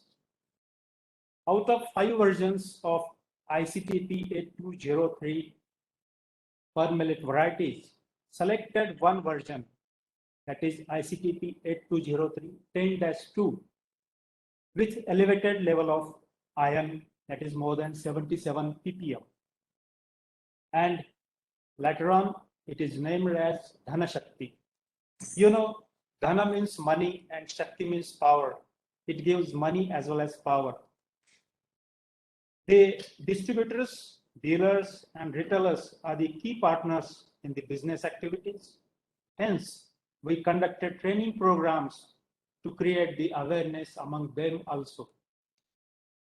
These activities were carried out with more than 100 comparative trials with biofortified version of millet versus the original version of that variety, that is ICTP 8203, and made available around 130,000 seed packets of first biofortified millet variety in India during 2012 growing season.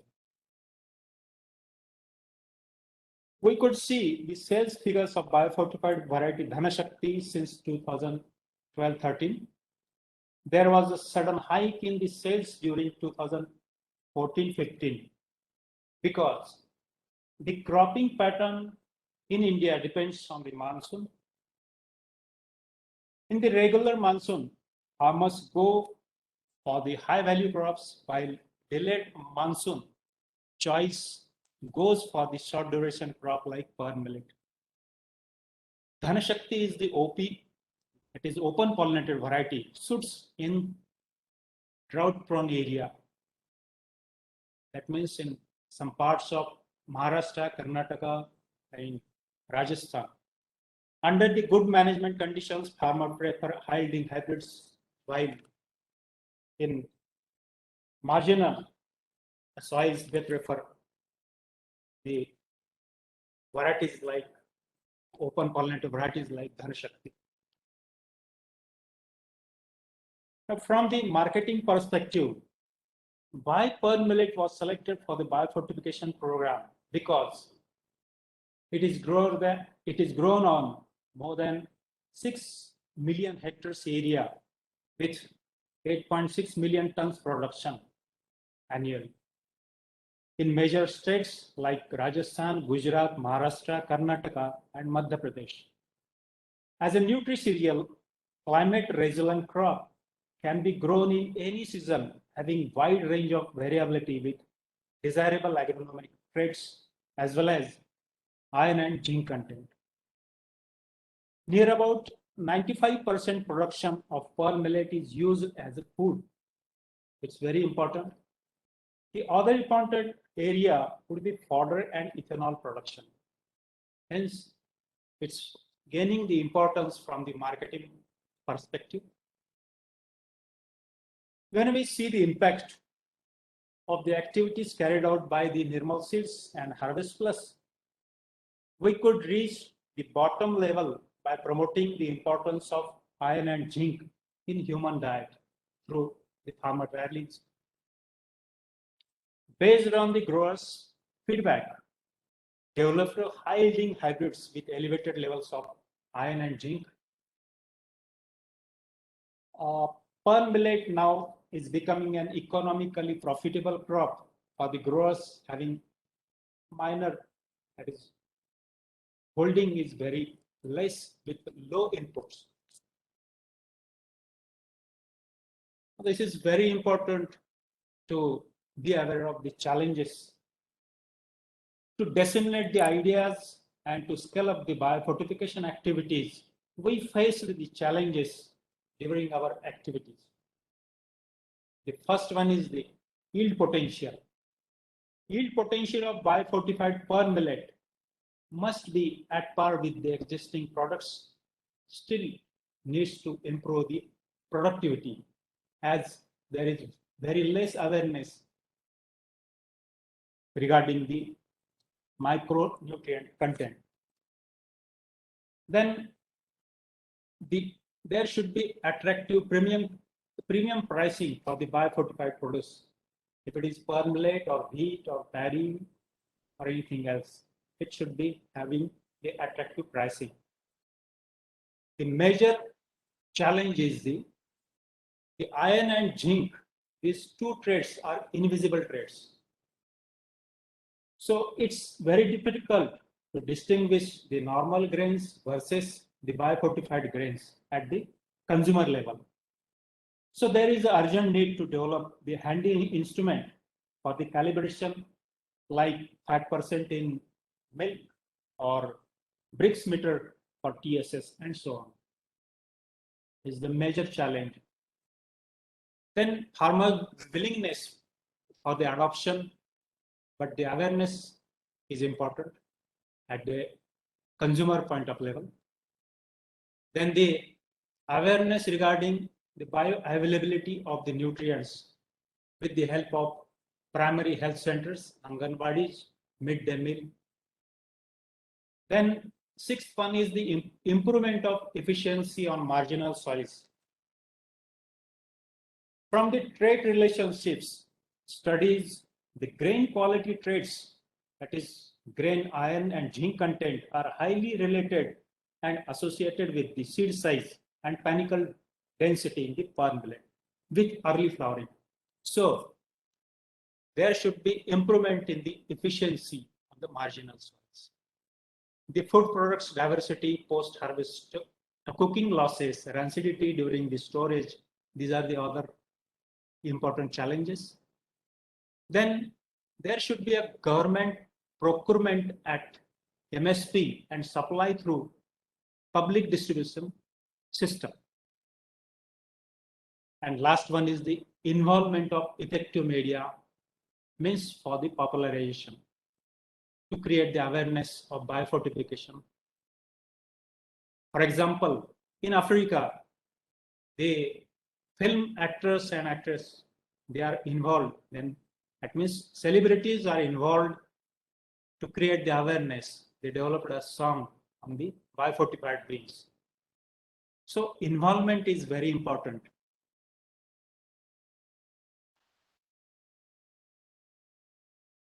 And what are the opportunities? The incorporation of these two traits, that is iron and zinc traits, in existing high-yielding hybrids and varieties or popular products is one opportunity. Being a climate smart crop, area and production could be improved or increased. Development of new food products like biscuits, cookies, and export to other countries. Being a nutri-cereals, need to include it in midday meal or Anganwadis. And cost of production is very less as compared to other crops. It means farmers can earn more income per unit area with the help of these corn millet. So thank you very much. Thank you, Milind, for that presentation. It was perfect 10 minutes.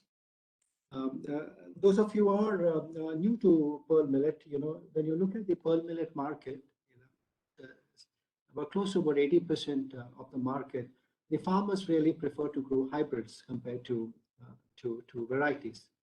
Under the Harvest Plus program, the first product that was a variety. And later, in the last 6-7 years, there are about 8 hybrids that have been developed in partnership, and which is much more higher yielding, and which would also require more adoption from the farmers. Our target area for pearl millet, as I mentioned before, is more on Rajasthan, where about 50% of the production and consumption happens, and then Maharashtra, Karnataka, and some part of Telangana. So thank you once again, Milind. And the next presentation, may I just invite? Thank you. May I invite Mr. Prabhat Lab. Prabhat Lab is the Chief Executive Officer of the Grammy Foundation, India. He is an international development expert with over 2 decades of experience in leading programs and initiatives across 20 countries in Asia, Africa, and North America. Prabhat brings in deep domain of knowledge in financial inclusion, enterprise development, and livelihood sector. Besides, he also serves on various board, investment committees, and advisory committees, and is frequently called upon to speak at national and global events. So over to you, Mr. Prabhat. Thank you, Vinu. Thank you so much for this opportunity. I hope I'm audible and you can see my screen. Yes, yeah. Great. Thank you so much. And it was wonderful to hear from all the previous speakers, and I really appreciated the details that Parikrama was sharing around the Agri Entrepreneurship model, and also, by Milind about, this entire process around, adoption and all of that, seed production. So wonderful. Just to, take a minute to talk about Grammy Foundation. So Grammy Foundation, of course, our genesis lies in, access to financial services. And that's how Grammy Foundation started about 25 years ago. And it has been working around the world, especially focusing on the poorest and most marginalized people with a focus on women. And over a period of time, of course, we have diversified into the sectors of agriculture and health and nutrition. And in India, of course, in UP and in Maharashtra, we are now working on a large scale with farmers, with farm produce organizations. So I really appreciate this opportunity to talk about how the farm producer organizations can play a role in commercialization of this bio-fortified crops, because this topic is so close to Grammy Foundation's mission of working towards the world free of poverty and hunger, and also to work with smallholder farmers and women who play a very, very important role in this entire value chain. So I picked up this slide actually from some work that Harvest Plus and Gain have done, and with help from Bain, whereby it talks about the boundary conditions for commercialization of bio-fortified crops. And that document talks about 3 primary aspects. One is that what is the end state or outcome that we are looking for, which could be towards like integration into the mainstream via public distribution system, or integration into the midday meal scheme, integration into commercial retail, increasing farmers' income is an objective that we look for, and business to business B2B sales, for established firms. The second is, what are the kind of set of levers or interventions, modalities that one would like to experiment with? And the speakers before me have talked about these aspects around strengthening bio-fortified crop input supply chain, production, harvesting, traceability, marketing, processing. After that, building confidence of the farmers for adoption, and all of these aspects. And then, especially in the last presentation that Milind was making, I really appreciated this entire, various aspects around this ecosystem, whereby, you not only talk about nutrition-focused community engagement and farmers, but also about institutional strengthening, capacity building, and then the added aspect of financing and sustainability. So I will talk, now very focused on, how we see the farmer producer organizations can play a role on both supply side and on demand side to help with this objective of commercialization of these biofortified seed varieties. So there are four major areas that we see, around awareness gap, availability gap, access gap, and adoption gap. And on both of those, there is supply side issues, and then there are demand side issues, which can be addressed through engaging the farmer producer organizations. In fact, it's fantastic that the government of India has taken a major initiative to promote 10,000 farmer producer organizations all over the country, and it's almost all different arms of the government are involved in this kind of program. So it can really play a huge role by let's say on the supply side, sensitizing and awareness creation for farmers, engaging the experts through partnerships. On the availability side, being a sales channel for input providers and seed companies, or also building a pipeline for demand generation at agri input level. Then addressing the access gap of direct input supply to farmers through input licensing, trade flow linked to biofortified crop inputs. And finally, the adoption gap, where the FPOs will play a very critical role in building the awareness on confidence of the farmers to engage with seed companies who are supplying these biofortified seed varieties. Often the FPOs become that that intermediary between the input providers and the farmers. And then you have important role on the demand side around sensitization of the buyers, advocacy on the downstream biofortified crop value chain actors, building the pipeline of buyers through farmer engagement, enabling crate supply. And we found that access to crate actually is a generic problem for farmers, not just for those farmers trying to engage in the biofortified varieties. So I think I do keep harping about that point about crate supply. Also aspects around aggregation, quality check, traceability, storage, warehousing, and also finally helping on negotiating on pricing, creating long-term supply contracts with buyers.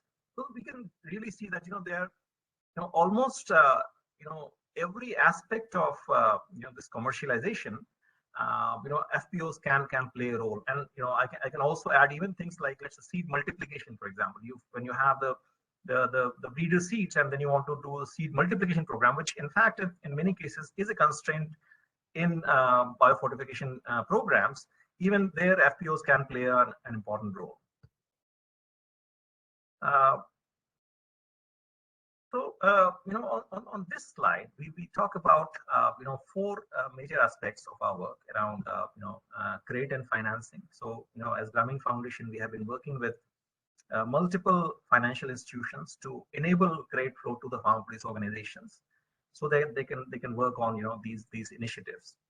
On value chain linkages, especially downstream millers, aggregators, wholesalers, retailers. So we have teams talking to these different actors and trying to create demand for these products through farmer producer organizations, as well as direct linkages with the district and state administrations. So to work on the advocacy side, and then on the entire ecosystem engagement, building engines for innovation, for example, for product development, for enabling ecosystem in terms of your crate supply, your value chain linkages, marketplace access, advisory services.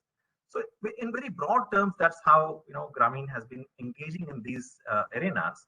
Now, talking about very more specific initiatives that we have made.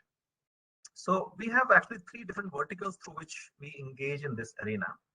And I'll largely talk about the second vertical, but I did want to just briefly touch upon the first and third as well. So in the first vertical, it's the work at the policy level that in which Grameen Foundation, in partnership with Ernst & Young, is engaging with the government of UP. And there's a lot of work which is being done on mainstreaming the biofortified crops in the agricultural ecosystem in the state of Uttar Pradesh. The third element, which is about digital enablement of value chain, digitizing the value chain across the inputs, cultivation, harvesting, sales, and marketing. I'll also touch upon that briefly. But the main focus will be on how we are building a pipeline for farmers, buyers, and ecosystem enablement in FPOs, with FPOs in Eastern Uttar Pradesh, where we are working with 45 FPOs right now. I'll skip this slide because, as I mentioned, the policy focus is not important for this topic that I have been given. It's more around commercialization through FPOs. But it had just kept this slide to kind of show a range of things that are being done on the policy arena as well, because ultimately that has influence on demand creation and creating market for the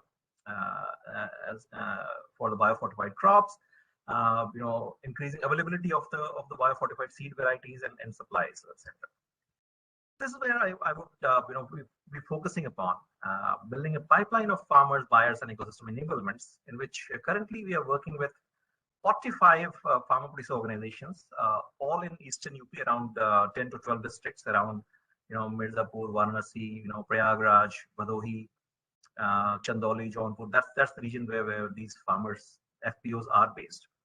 So in this, there is very intensive work around farmer sensitization. So, for example, when you want to identify those farmers who would like to engage in cultivation of these biofortified varieties, especially the wheat, zinc wheat is what we are trying to promote. Building awareness, creating a pipeline of farmers with seed suppliers, identified. Then management support for cultivation of these crops, which entails multiple aspects: trade support, buyer sensitization, building a demand pipeline through farmer engagement, helping with price negotiation with the buyers and FPOs, and then buyer management, working with the buyers, linking them to the FPOs, demand forecasting, facilitating transactions, and also small scale interventions like creating mini demo days, workshop, one-on-one meetings. So those kind of things we are doing. And then the third aspect, which I talked about, digital enablement, I did want to touch a little bit on this, because especially in biofortification, when you talk about commercialization, it's not just the awareness creation and adoption by the farmers, but the entire aspect of traceability, quality control through sorting, grading kind of aspect plays a very, very critical role, because otherwise we will never know when the biofortified varieties get mixed up with other varieties in the supply chain, because we do not have differentiated supply chains. And that's why we believe that digitization of this value chain becomes very, very important aspect.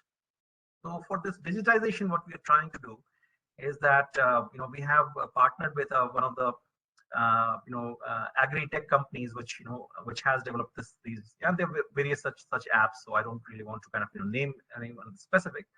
There are many who work on digitizing farmer level data, so that at every farmer and every farm you have the farmer database, and what the crops are being planted, what's the acreage, what kind of inputs have been provided. So that gives you traceability, and then really facilitates in the market linkage work.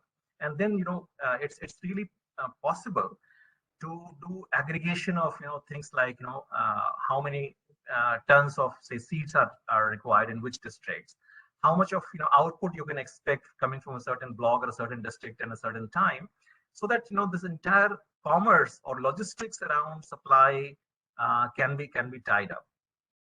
So yeah, I mean, these are kind of a few things I did want to share.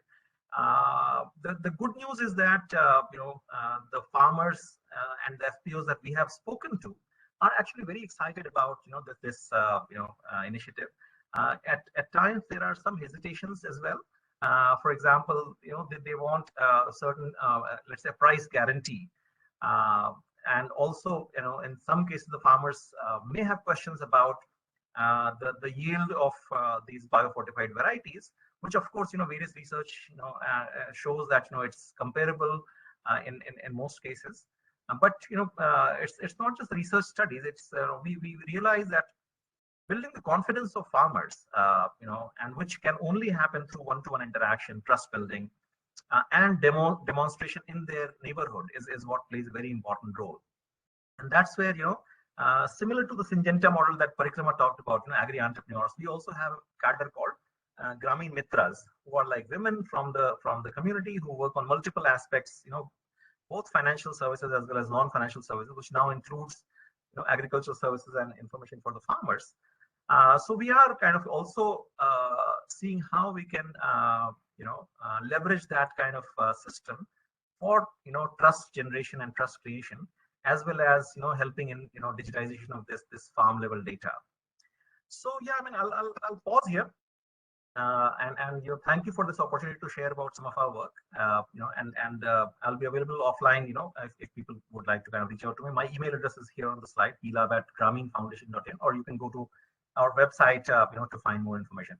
Thank you so much, Bino. I hope I have been on time. Yeah, perfect. So thank you, Prabhat, for that very insightful, informative presentation on the power of communities and how do we leverage the power of communities to to commercialize bio-fortified crops. Now, may I just request Ms. Nirupamaji to let us know that if we can still take up questions, because we are slightly, I think so 5 minutes we have taken more.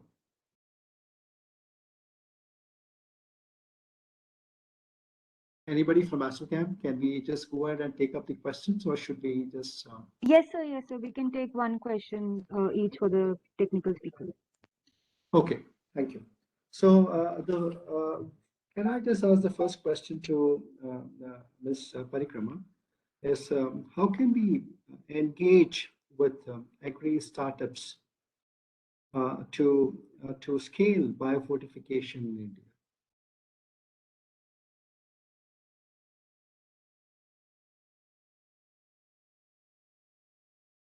Hello.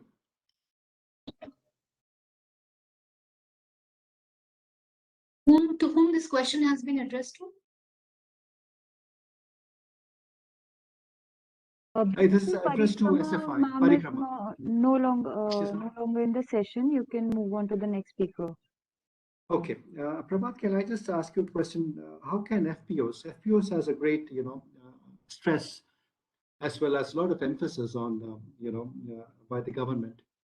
But when it comes to agriculture, there are still some challenges also from FPO side, especially the infrastructure part. Still, especially when it comes to agriculture, seed processing, cleaning and grading, packing, still, they need a lot of support. So from your experience working with FPOs, what are the critical factors that FPOs require support, when it comes to, especially when, let us talk about a crop like bio-fortified crops? Right, I think extremely important, aspect you have caught on. While government has started this very, very ambitious program around supporting the FPOs in a big way, there are multiple other things that still need to happen. It takes a long time to really build the capacity of the FPOs. Even the basic capacities such as management, governance, even to help them develop the business plan. And I'll give you an example. These 45 FPOs with whom we have started working, we did not form any of these. In fact, we believe that we will not form FPOs because there are so many out there already, and which other organizations are forming. But we will, act as a facilitator, helping them connect to these supply chains to, create supplies and all of that. So, lenders for, agriculture sector have been there, for a long time, and FPOs have been there. These FPOs with whom we are working. But none of these FPOs had actually accessed credit from, banks or other specialized credit agencies before.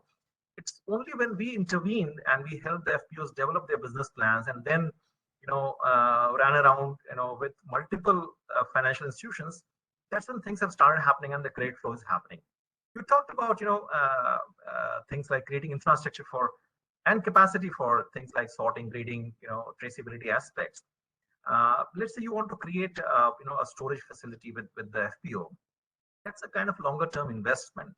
And in most cases, the loans that FPOs can access is good for a crop loan, which is short duration, when hence they will not bother much about what is the rate of interest. But the moment it becomes slightly longer term investment, the rate of interest plays a very, very important role.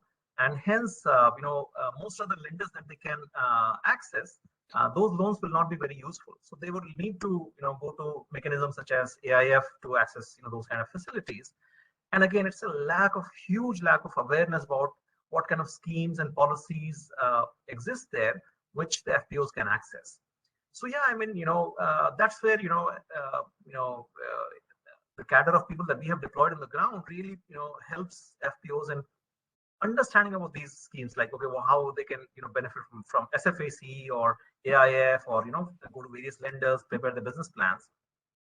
And also, I think, in terms of introduction of any new seed variety, of course, there is research and data that shows that, once one variety gets introduced, it kind of gets, reused for a long time, and variety replacement rates are like barely, 10 to 15%. So in that sense, there is always that adoption curve which is there in the farmers. You have some, innovators, and then early adopters and late adopters and kind of stuff. So it just requires a consistent, work on awareness creation and, trust building, which is required. So yeah, I mean, multiple aspects, need for longer term investment, both financial as well as investment capacity building and trust building and awareness building. And while giving them confidence that one, your yields will not go down, it will be comparable or even better. And there's enough market demand for these products out there, and we'll help you connect to these buyers, which will help. So I hope I've answered your question, Binu. Thank you, Prabhat. That was very informative. Yeah, thank you so much. Next question, Mr. Millet, are you still there online? Yes, please. Mr. Millet, when you commercialized Bio-Fortified pearl millet variety, what were the biggest challenges you faced, to take it to the farming communities? The biggest challenges are already I have mentioned in the presentation. That is there is no still awareness with respect to the micronutrients, which are very important to our human diet, human body. And to create the awareness with respect to these micronutrients is the very first challenge, to create the demand from the bottom level. Then seed production encouragement should be there with subsidy rates.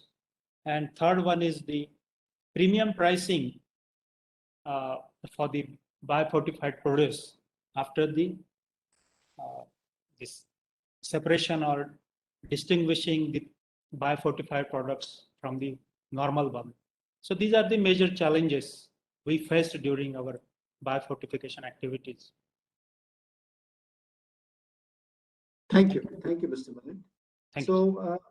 So once again, I wish to thank Ms. Parikrama Chaudhary from Syngenta Foundation, Mr. Milan Kulkarni from Nirmal Seed, Mr. Prabhat Lab from Grammy Foundation of India for their very informative and insightful presentation.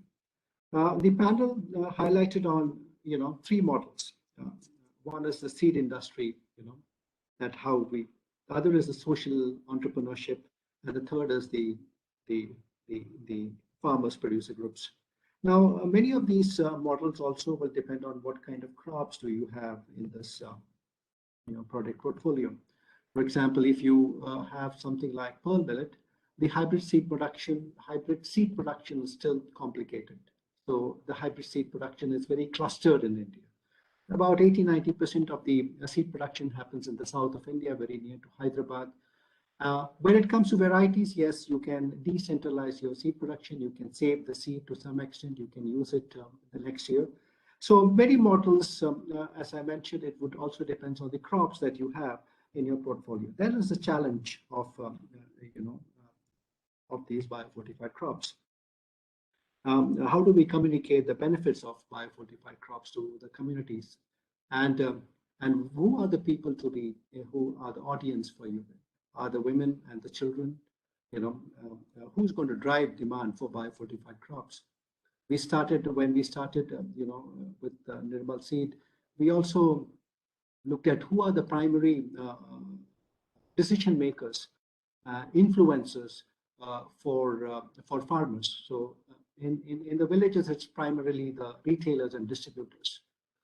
So how do we train the retailers and distributors about the benefit of biofortified crops? Then is the big thing is the differentiation of the product itself on the shelf.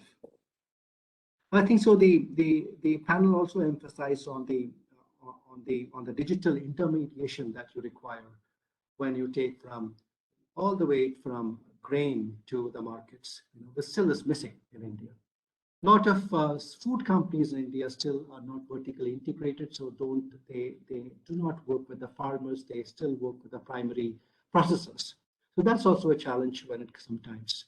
So I think so. We are running out of time. So once again, I wish to thank all the panel members for the insightful information, and thank you so much.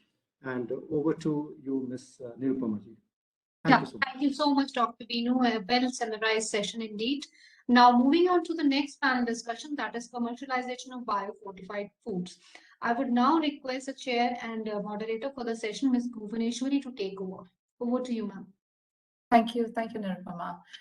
Hello and welcome to the second panel discussion on the commercialization of bio-fortified crops.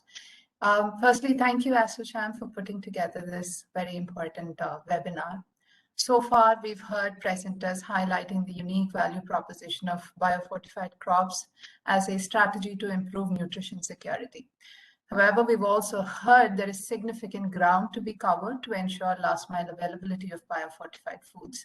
This involves strengthening the value chain right from access to seeds for farmers to commercial linkages to public-private partnerships. While we're not completely there yet, the progress thus far holds much promise in realizing the vision. For the next 30 to 40 minutes, we will be hearing from panelists on approaches for commercialization of biofortified foods, and this will focus on how do we create seamless market linkages in ensuring reach of biofortified produce and food products to end consumers. Each panelist will have about 10 minutes to present, and this will be followed by a brief Q&A session. We have a 3-member panel today. I'll start with our first panelist, Dr. Bhavna Sharma, who's the head of nutrition science at ITC Foods. At ITC, she's responsible for developing and executing the nutritional product and policies pipeline, policy development, public health-based CSR and sustainability initiatives, and aligning business and R&D product strategies across all categories under ITC Foods. Before this, she's worked with JSK as a senior scientist, as nutrition specialist at Nestle Global R&D, and with General Mills Private Limited as a health scientist. She holds a PhD in nutrition from the University of Delhi and has been working in the field of nutrition and public health for over 15 years now. Dr. Sharma would be talking about the role that industry or the private sector plays to scale up biofortification in India. Over to you, Dr. Sharma. Hi, thank you so much. I think it's a real pleasure and honor to be here today. And without wasting much time, I think I'll just straight go to my presentation. Hopefully you'll be able to see it. Just requesting to please let me know once you can see it, all of you. Yes, we can see it. It just has to go on to presentation mode. Yep, perfect. So I think I've been listening to all the eminent speakers before me, and I think it's been a great learning experience for me as well, because I think there are times when we are so busy working on different projects, on different pipelines between R&D and commercial launches and the various policies that, sometimes it's difficult to get a complete understanding of a particular topic, which is of so much importance today. And I'm glad, that I got to be part of this discussion to learn so much. So today, I think very quickly, because I'm also presenting beside, of course, from the industry perspective, but also from a public health nutrition perspective today, the fact that the whole situation of malnutrition in India is not getting any better, right? And I think I have not included the NFHS 5 data right now because it's come for half of the India, like around 16, 17 states, but it's not very different. So if you actually see the numbers for some of the very important public health issues are actually not getting better. So whether it's about from the growth perspective, especially in kids about stunting and undernutrition, and the low birth weight, which is the direct indicator for the first 1,000 days and goes back to pregnant and lactating women's health, to anemia and all the others, it actually shows about the fact that we are still a little far away from what we had planned for ourselves. You know, I think for many decades, we've been talking about vitamin A, iron, and it's not getting easier, although there are some, you know, improvements that have definitely have happened, but it's not getting any easier today. So besides the data points which are there from a public health perspective, which we get from NNMB, NFHS, from both tribal and the rural areas, even the urban areas, we also have very, very sharp commitments that we've done for SDG, right? So probably a decade or more back, we used to actually always talk about there is something for CSR and there is something for business. Today, a lot of the conversation is coming into the middle, which is about the sustainability-led targets, goals, and commitments. And I think all organizations have done their best to adopt some of them, and they have projects directly under their sustainability plans or some of their CSR plans or the business plans as well to do that. For our country as well, a lot of goals have, you know, gotten better in terms of how they've achieved. If you actually do a drill down, you will be able to see that for certain goals like number 2, which is zero hunger, and the third one, which is good health and well-being, if you actually do the drill down, we know where every single state is, what is the target, and what is the India number today, and what is the big gap. And I think we have a huge target to achieve when it comes to things like undernutrition and anemia, you know, and it cannot be done without everybody coming together and formalizing a clear pathway to this. Of course, lots of good conversations are also happening across. I'm noticing we are part of, some of us are actually part of all of them. So if you see, or what does this data actually tells us in real time? It is actually telling us that with the current pace or the kind of stuff that is happening, it is probably impossible. And, you know, I'm really sorry to sound such pessimist, but probably I'm going to take it as a challenge so that, you know, we do not lag behind when it actually comes the time to, you know, show that we've done that. But it is a bit difficult to be sure that will we be able to meet both the food nutrition as well as the nutrition security part of the Indian population. Today, the gaps in the national health issues are also increasing at a rapid pace. The traditional ways of, you know, providing both these food and nutrient security which are available today, consumer understanding of the benefits, and of course, the support of the government for the initiatives, whether they are being done from a CSR side, sustainability side, or the business side. See, one of the good things that has happened, which used to not be there, is today that any private company today, if they want to, they can open up a project and work across, there are no boundaries. Today, you can actually have projects on the same topic, but can be done under a CSR and also be done under a business vertical. And you can actually have different kind of inputs and outputs under the same topic. So I think this is something that definitely should be leveraged as we go ahead. So coming to the fact that, you know, how private industries actually do make this. So, you know, the fact is that, you know, generally, you know, the bigger industries have capacity and they can contribute towards changing, you know, this course. Like, for example, taking the example of my own organization, the ITC's each of all model is something which is very well established and appreciated. And even under the pandemic, you know, I think it did not deter the organization's efforts with the support of many stakeholders to reach out to the farmers, giving that end mile connection from education, knowledge, and many other things together. So if you see, it should not be any different when we talk about the agronomic biofortification options that we're all talking about. Today, there are multiple formats of products which are being talked and already being done under the biofortification avenue, whether it's from protein side, vitamin A side, iron and zinc side. I think when we look at an industry perspective, there is very clear benchmarking on how do these things get used in a real-time scenario. They are directly used as a value addition to a product portfolio under different things. So if you have a portfolio of staples and you would like to have an add-on from not only things which are added from the side for which the regulations are very clear, you also have naturally enriched thing coming in and you actually are able to claim it from a more nature, close or natural perspective. It really helps. appropriate clinical studies and extensive research is something that is a very, very important avenue for partnership, because it helps everybody to understand the depths of it. And then later it can be done at local and national level. And of course, nothing can be done without proper collaborations and partnerships. Because, and when I write that as 1, 2, 3, it does not mean it goes in that order. Actually, they are literally parallel. So because without a partnership, maybe a value addition to a portfolio would never happen. And for a topic like biofortification, which is definitely the future for all of us, I think we'll have to really look into the future about how things will happen in terms of, 5 years to 10 years, how we can actually make this work. So I think in the beginning only, Mr. Chandra also talked about this, and I don't want to repeat it, but I think this was a very important step and a very a big welcome to this, to understand that, how such nutritious crops and seeds are being developed for our traditional varieties, and the options today that we have on our plate to actually work for the kind of products that can be made from these traditional grains.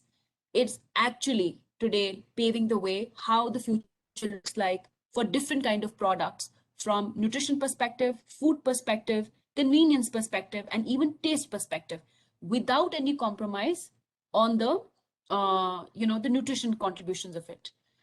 Just presenting from ITC, we are already working, I think, with Harvest Plus, of course, is a very, very important partner for us, where we are working on the wheat biofortification. We have the lines which are being developed, checked for iron and zinc levels. They are currently in the R&D phase, where they are being evaluated for their commercial and community-based project sessions probably, and how they can work on the final end product. Like, for example, one of the important things is about the chapati, the seasonal adaptability to all these things.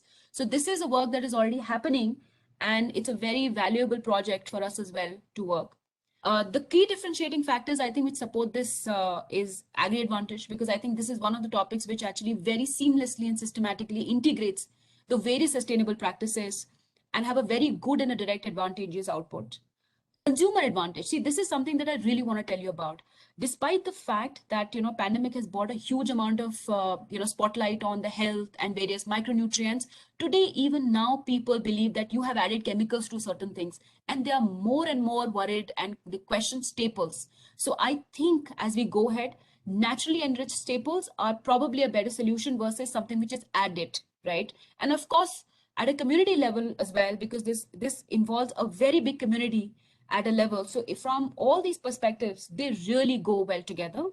I think this is my last slide. The next steps that we all need to probably work about in this thing is to make it better, is how do we actually make this commercialization of these crops? It's a big step. It needs to work on certain fulcrums, which is about the partnerships versus the outcomes. What is the end product sensory impacts, ability to be scaled up, soil science, many other practices are there. Second is enhanced public-private partnership should be done, like I was mentioning before, whether it gets done through a CSR project or a sustainability-led project or a direct business intervention, that doesn't matter. What matters is this private partnerships along with the public health intervention programs have to be integrated. And I think the last thing is the communication. See, it's very important today for the important stakeholders to do a very early and effective communication to avoid any misinformation, or probably worse, no relevant information being perceived by people, so that the value of this gets absorbed much earlier. Then people are more willing to experiment, purchase, and the farmers are more involved in, sowing these seeds and taking that ahead. So these are just some of the initial thoughts that I wanted to put from my side. Thank you so much for this chance again. Thank you. Thank you so much, Dr. Bhavna. Our next panelist is Dr. Dinesh Chauhan, who's the Vice President for New Initiatives at DeHaat. Dr. Chauhan is an eminent keynote speaker and has a long history with agriculture and agribusiness sector. He's been involved in the sector for more than 22 years, and prior to DeHaat, he was with IndiGram Group as Director Business Development, and before that, he's been the Chief Operating Officer and Director of Consulting Services, Incubation and Business Development at India Society of Agribusiness Professionals, the CEO and Director of International Agricultural Consulting Group. He's worked with corporates such as Reliance Retail, Cargill Foods, Mahindra & Mahindra, and Godrej Agrovet. He also PhD in Management, an MBA in Agribusiness Management, an MSc in Food Technology, and a Bachelor's in Agriculture and Animal Husbandry. Dr. Chauhan would present today on how can we use digital medium to scale up biofortification and ensure end-to-end value chain management. Over to you, Dr.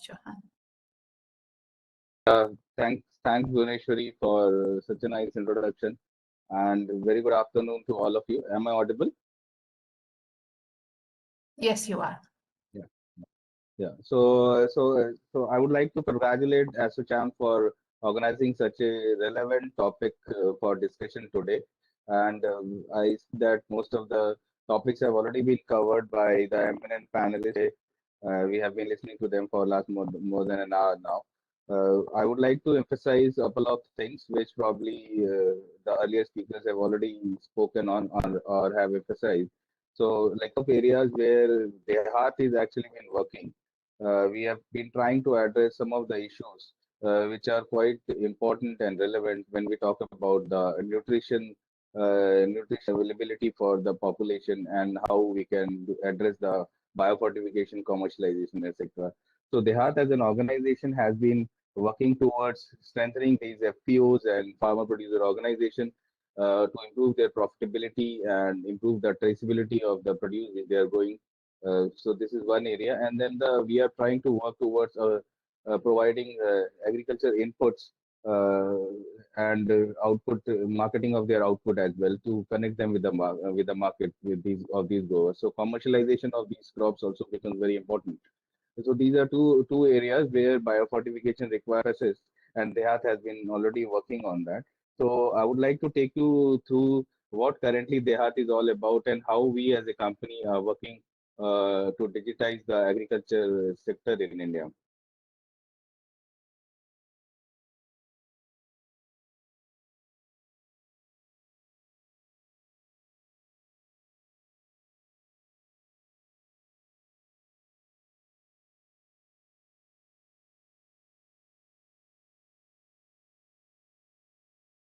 So my slide is visible now? Yes, it is.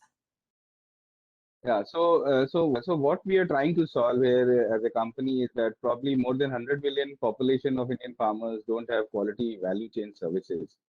We see that there is a agribusiness transaction size currently in India is valued somewhere around 400 billion US dollars. With the penetration of smartphones and mobile network, there has been increase in more than 20% increase in usage of smartphones, especially in rural India. So what we are doing or how DeHaat is solving is that with the help of mobile technology, we are trying to connect the farmers in India with some of the best agriculture advisory input, finance and market. And with the help of this technology, we are trying to bring the transparency and efficiency across the agri value chain. Why DeHaat? Because currently we are having more than 5 lakh farmers in our network. We have roughly around 2,000 plus DeHaat centers. By the year 2022, we will be targeting somewhere around 5,000 such DeHaat centers. So some of the pain points which farmers and various stakeholders in agribusinesses are facing is that lack of access of agri inputs and output linkage markets, then low yield of crops and low return, which results in low return, then multiple channels and layers for various services, relying upon the local market for credit, local lenders for credit. So these are some of the pain points as far as farmers are concerned. If we talk about the agri businesses, the reach of credit and insurance is limited to only 10 to 12% of the farmers. Then there is lack of transparency in the visibility due to not having direct access to the farmers. Then 35 to 40% of input market belongs to local land. So these are some of the pain points. And there is a broken supply chain between farmers and agribusinesses.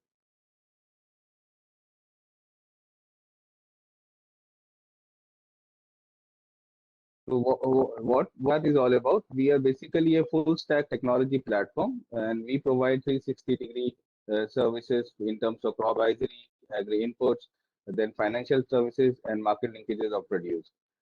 This as a process in realization of roughly around 50% more incremental value to the farmer as a grower.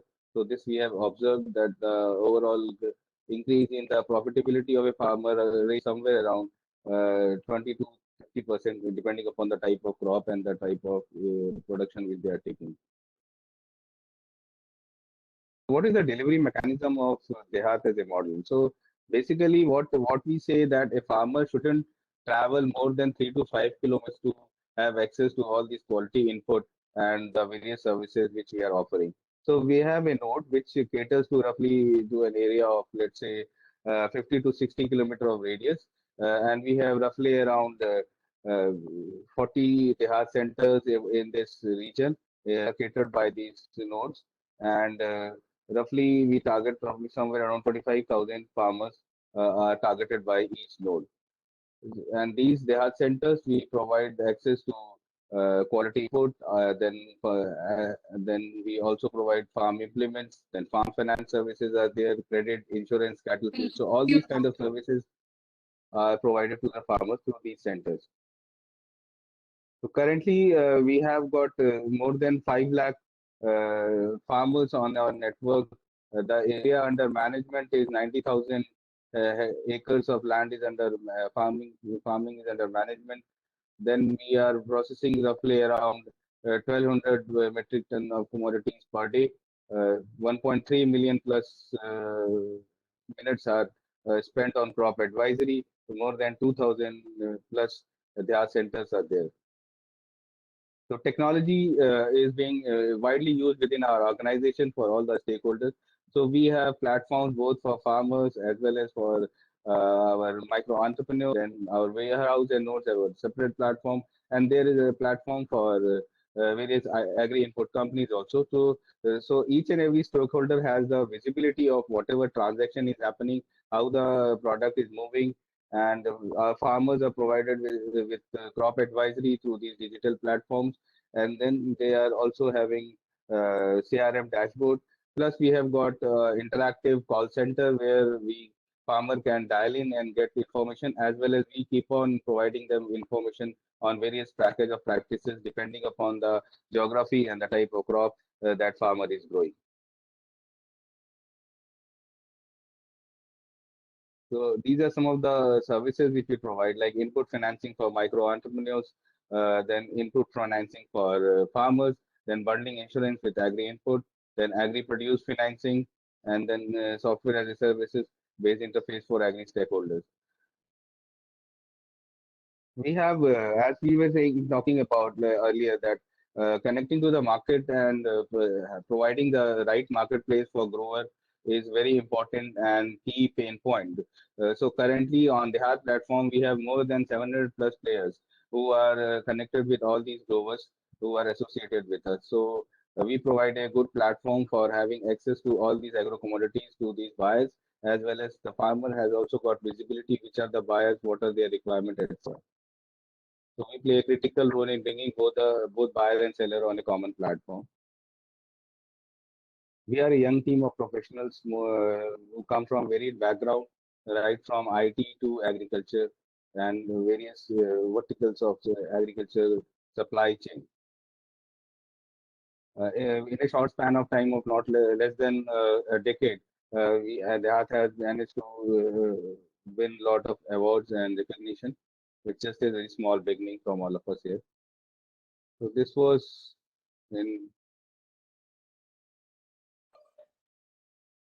what Dehat is all about. Now, I would like to tell what exactly we as a company are currently doing in biofortification. So we have been working closely with various entities, and Gain and Harvest Plus are a couple of them. So currently we are having a commercial production of bio-fortified pearl millet crop in Rajasthan. We have been provided them with the commercial with the variety of RHB 233. The trial is already undergoing. Most of these farmers, all these farmers are geotagged. We want to have a complete traceability and visibility of this crop production is happening over there.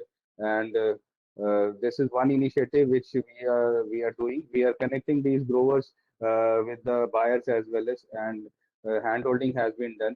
So this we are also we will be working on crops like fortified zinc wheat in the state of Bihar, then the fortified rice program in Bihar as well as UP. Also, we are planning to work on fortified lentils as well. So these are some of the initiatives which probably we are trying to do and contribute to the nutritional security of the country in our own way. Thanks a lot to all the viewers from my side and from their side. I am open for any queries and how they can engage with stakeholders. I will put my email ID also in the chat box after this. Thank you. Thank you, Dr. Chauhan, for that precise, exactly 10 minutes presentation and talk. Our third and final panelist is Jenny Walton, who's a Senior Specialist Demand Creation and Business Development from Harvest Plus, based at the IFPRI office in Washington, D.C. She's currently leading the initiative to incentivize seed, grain, and food partners to adopt biofortified alternatives into supply chains to build a more nutritious food system. Jenny would be talking about the role of regulatory frameworks and publicly available specifications, past standards in commercialization of biofortified crops in India. Over to you, Jenny. Thank you. I can't seem to share my screen. Oh yeah, I've got it now.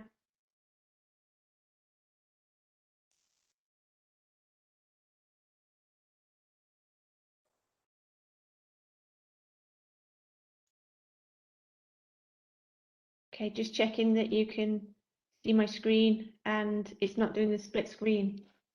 It is doing the split screen. We're not able to see it in the presentation mode. Okay. That should be better. Hope I've got it now. I think it's a little bit delayed. Yep, it's fine. Yep. Okay. Oh, thank you, everybody, for listening, and thank you for inviting me to speak today about the regulatory framework for biofortification. It's a pleasure to be here, and if it wasn't for the present situation, I'd probably be with you in person, but thank you for your time.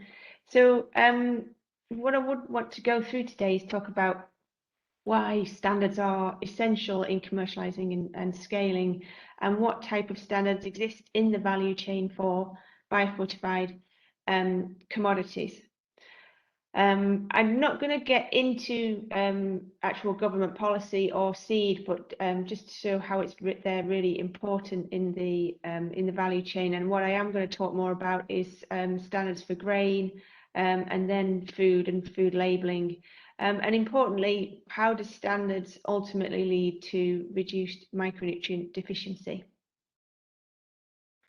So standards enable commercializer and scale. So everybody who works in biofortification at a commercial or a non-commercial level will want standards to know what you're buying or what you're selling.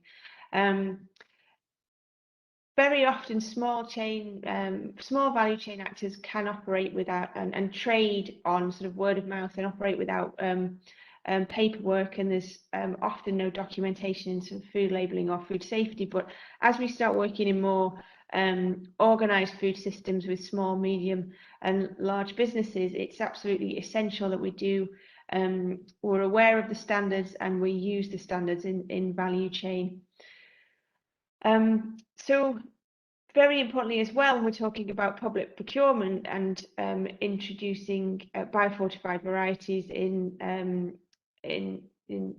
public settings, sort of schools, hospitals, World Food Programme and public feeding standards are really important there as well. And as we've just heard, in food processing and retailing, absolutely essential to know what the standards and the regulations are to be able to promote food products to consumers. So just to provide a summary of the standards in the value chain, sometimes you might hear people say, oh, there aren't any food labelling regulations for biofortification, or there's no standards in this area. The research that we've found through the commercialization partnership with GAIN is very the opposite, and there are excellent standards for nutrient-enriched crops and biofortified varieties, and I'd have to say that India really does lead the way in this area, especially when it comes to policy. There is, as we've heard from my colleague Binu and several others, the policy environment is really supportive for biofortification, with many documents really detailing the actual standards that are required in what we call the breeding targets there. And also for seed, which I don't cover today, but there are very robust certified seed protocols that allow farmers to know what they're buying and then ultimately what they're going to grow. But what we did find, and several years ago, that there was a gap in standards at grain level. And because of that, we have developed the publicly available specification for zinc, which I'll talk about in some more detail. But also to follow will be a publicly available specification for iron and then vitamin A. So the three nutrients of major global concern when it comes to malnutrition. And then for food labeling, there is the global code, so the codex, which covers all countries, and then countries are a lot more advanced now in food labeling at country level. And again, India has got very robust regulations in this area for fortification, biofortification, and food product labeling. So the publicly available specification for grain. So we've looked at other solutions about, how do you define biofortification, and what do we need potential separate legislation for biofortification? But what we really found would fill the gap here in standards would be a standard that covers the grain, so that when farmers grow biofortified produce using certified seeds and seeds that they know are biofortified, it then results in the nutrient-enriched grain. And if you grow to the particular standard, then you can sell the product according to this publicly available specification.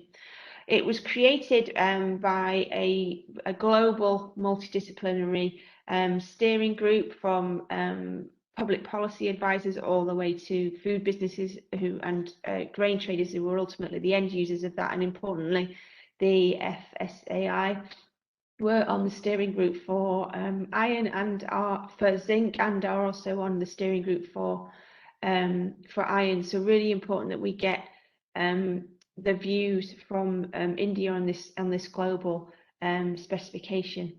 So we now have full coverage of standards for the supply chain from breeding standards all the way to consumer plates. So just a bit of understanding on how you actually set standards for nutrient-enriched crops. So to be designated enriched or superior to the standard grain, you need to understand what the baseline level is of nutrition in the nutrient-enriched version, and how you compare against that. So the publicly available specification details about what the increment needs to be actually superior. So 1 or 2% nutrient enriched is not good enough. We need to get to much higher levels, and those levels have been tested by experts to have a demonstrable increase in iron or zinc in the public consumption when they eat the staple foods that they eat the most of. So we have what we call a global baseline, but the baseline for India is very close to that global baseline. So we need to ensure that anything that we develop in standards is relevant. And given that the publicly available specification is not legislation, and we evaluated the options for legislation, the sort of evidence is showing us that this is going to be more effective than legislation, because it's actually enforced by the buyer, or the seller. So if you want to sell a product to a customer that actually wants something that complies to this standard, you are going to comply to the standard. And if you're a buyer and the product doesn't comply, then you don't want that product and you will reject it. So this is a far more commercially incentivized way to bring nutrient-enriched crops and biofortification into the food system. So moving on to food product labeling and how you actually talk to consumers about biofortification. So I mentioned earlier that there are global standards, but in India there are really excellent standards and regulations available on how to label foods and then make subsequent health and nutrition claims for them. So how do you talk to consumers about biofortification? I think importantly, don't say biofortification. It's quite an alien term to even experts in biofortification. So we talk about nutrient-enriched crops, but importantly, just talk about the end benefit. So what consumers want to know is, it's a source of a particular nutrient, of whether that's iron or zinc or vitamin A, and then what that nutrient does. So iron is important for brain developing children, and zinc can help to keep your skin healthy. And importantly, zinc is essential in immune functions, which is really on the top of consumers' minds at the moment. And as we'd heard from Dr. Sharma before, natural is really important to consumers. And this is not just, a faddy trend. It's a global phenomenon that consumers are a lot more interested in their health, well-being, and building their own immunity. So when you talk about biofortification being a natural source of nutrients, it's a huge advantage and unique selling point to get over to consumers. And importantly, it's permitted in the regulations to talk about natural sources of nutrition. And there are also nutrition comparison claims where you can talk about the increase in the nutrient compared to the standard version that consumers have already been eating. So just to give you an example of what a biofortified zinc product might look like. So this would be a whole wheat atta. So it's talk to consumers about where it was grown. So important to know that it's local, a natural source of zinc. It's naturally higher in zinc, and zinc helps to keep your family healthy through your immune system, and good for healthy eyes, skin, hair, and nails. And talk about the farmer that grew it from seeds, from growers using the best seeds. So you start to tell the consumer about why it's more naturally nutritious, but you don't need to use the word biofortification, which raises more questions than consumer assurance. So just to summarize and conclude, when we talk about standards in biofortification, I think it's really important to talk about what we mean by that. So are we talking about breeding standards in policy, or are we talking about standards in food product labeling? They're very different but very complementary standards. But standards are the absolute key to commercialization and scaling of biofortification, because if you don't have standards, you can't do traceability, which is essential for monitoring the nutrition through the supply chain and also where the seeds have come from. Can't then offer certification to show consumers where their food has come from. And then the digital tools that are now available in this area are all coming together to really bring this enabling environment for commercialization of biofortification. So just to conclude, and I can't emphasize the point enough that there are really high quality standards available and India really is leading the way in this area about how you scale up and commercialize biofortification, but very often it's just a case of sharing what those standards are and educating everybody in the value chain about what the standards are and how to use them.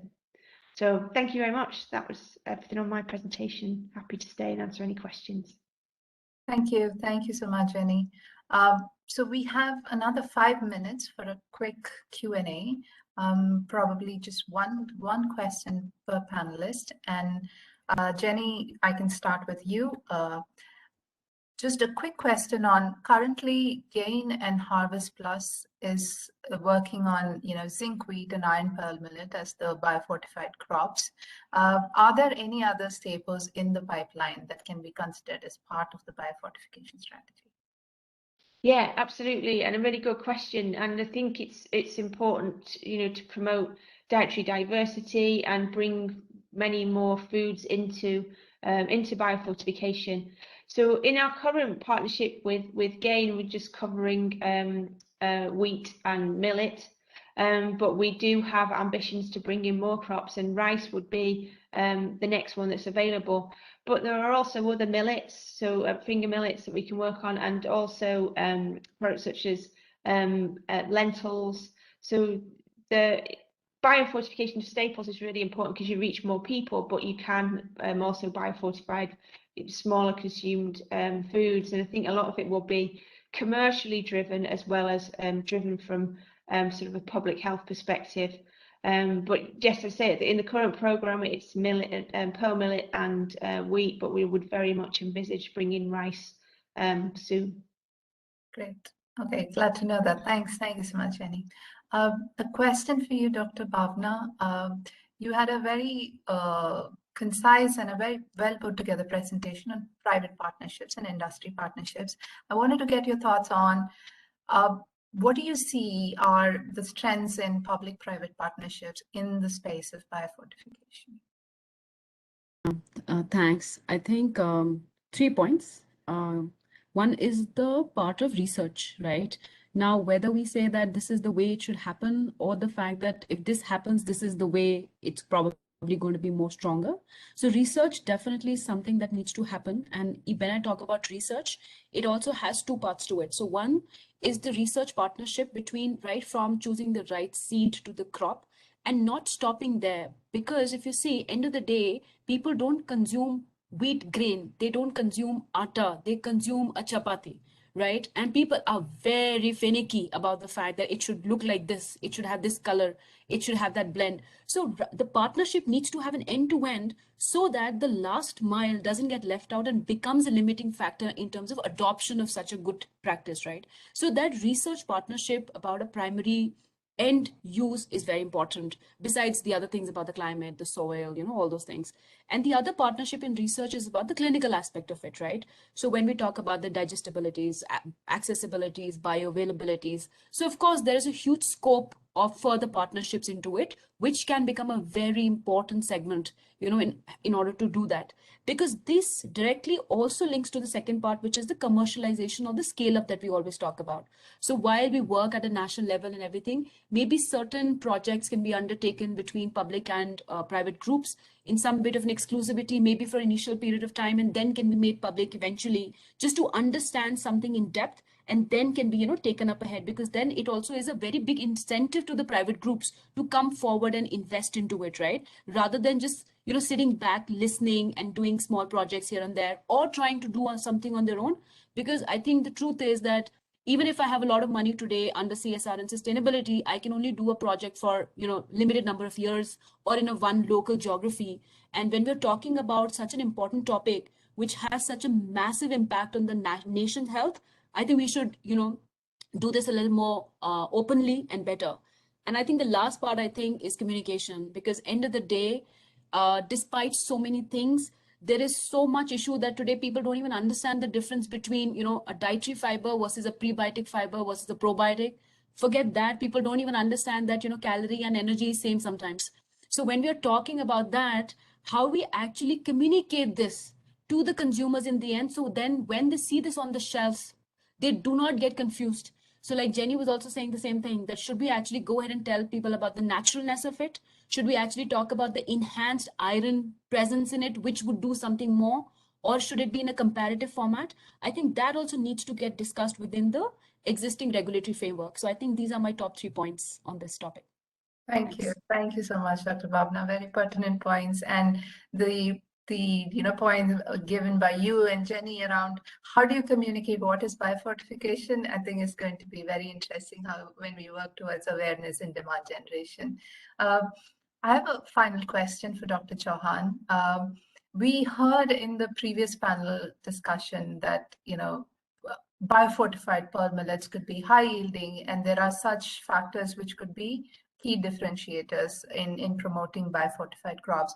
So in your opinion, do you think biofortified crops mature early?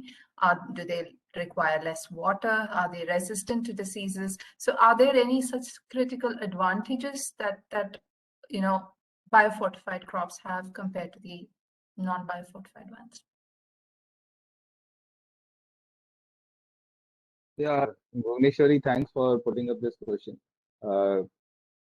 Actually, biofortification and maturity or water requirement, disease resistance, these are two different things technically.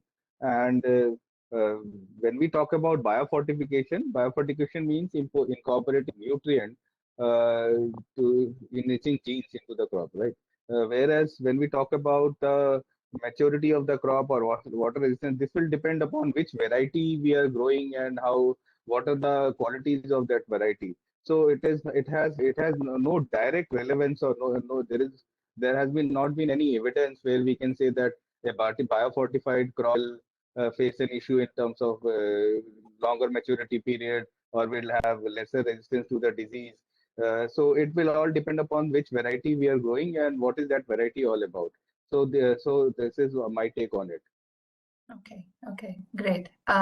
Thank you so much. I think we've closed in on our 5 minutes, so we will not be taking any further questions. But thank you for a very informative session. At least personally for me, I really enjoyed it, and thank you so much for being in the panel once again. So that brings us to the end of the second panel discussion. Over to you, Nirupama. Thank you so much, Ms. Bhuvneshwari ji. And now we have a case study wherein we are sharing the success stories by farmers. Aina, can we have a video, please? Yes, ma'am. Anup sir, kindly play the video.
Okay, thank you, Aina.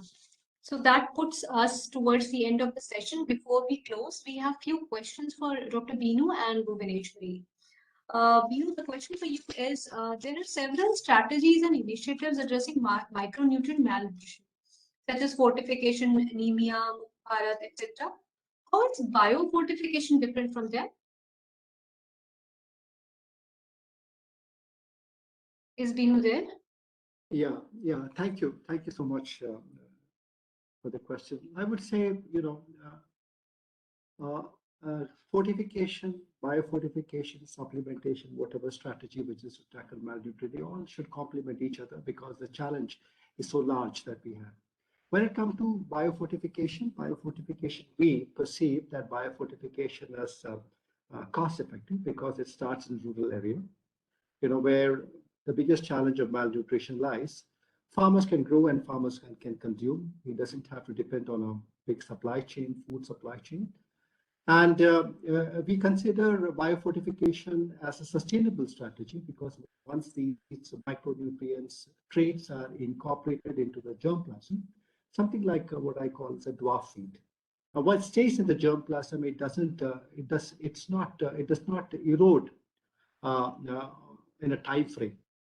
So that is why we call that biofortification is cost effective, it is sustainable, and it starts in a rural area. So it doesn't have to depend on too much on a supply chain for the poorest of poor sections of society.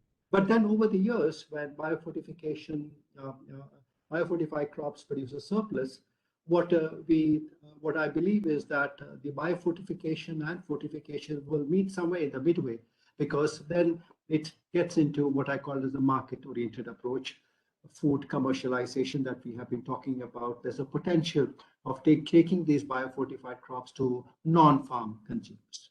Thank you. Okay.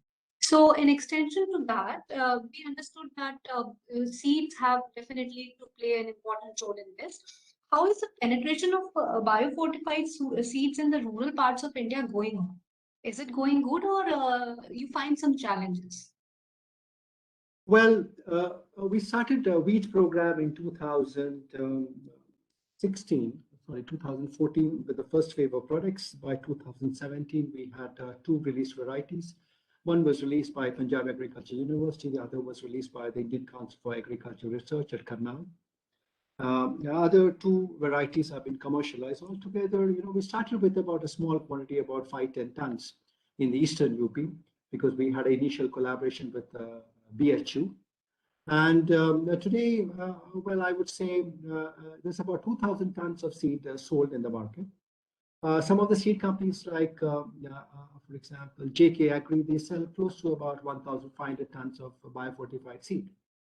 But of course, there are challenges because the whole, the crop development is very new. It needs a lot of investment, when it comes to what I mean to say. It needs a couple of new waves of products because these waves need to be more competitive in the market. So there are challenges, but at the same time, I would say that there are a lot of opportunities too. Thank you. Thank you very much, Dr. Binu. Now, the question for Bhuvneshwari is, considering India, what is the current status and way forward? How does the CBC program plan to bring a change in India and contribute to improving the nutritional status of the country? Thanks, Nirupama. So currently the CBC program is across 6 states, as Ishank and other speakers had mentioned. And in the initial 2 years, we've sort of been building the scaffolding, so to speak. But for GAIN, this is an effort that we see is definitely long-term. And we are keen on providing foods that are affordable, accessible, and desirable. GAIN, we've spent more than a decade working on scaling up of staple food fortification through our large-scale food fortification program. And we are keen to leverage the learnings from there in engaging with marketplaces and in engaging with industries and with the government through the social safety net programs. So leverage those learnings for the biofortification program as well. And we see that biofortification is the next logical step as a complementary strategy to provide nutrition security and to look at micronutrient-rich crops. To that extent, the collaboration between GAIN and Harvest Plus is extremely complementary because Harvest Plus brings its expertise in terms of provision of quality seeds and their R&D, while GAIN supports in the market linkages in leveraging its strengths in that way. This is a small beginning. We work with mostly mid-sized industries across 6 states, and we are keen to engage with bigger industries in the long term and have very strategic partnerships to ensure last mile delivery of fortified food products and the produce. We are also particularly excited about the Prime Minister's recent announcement of the launch of the 35 crop varieties, which also included biofortified crops. We look at the opportunities for partnerships are there, and we are very excited to have people in the room from ITC and others having that potential scope to participate, to collaborate with private sector and with the public sector through the safety net programs is what we are quite excited about, and to expand beyond 6 states and probably beyond the 2 food varieties that we're currently working on. Another key area for us is, as stated, by the other speakers, is around awareness creation and demand generation, and that's also something that's going to be part of the long-term strategy as well.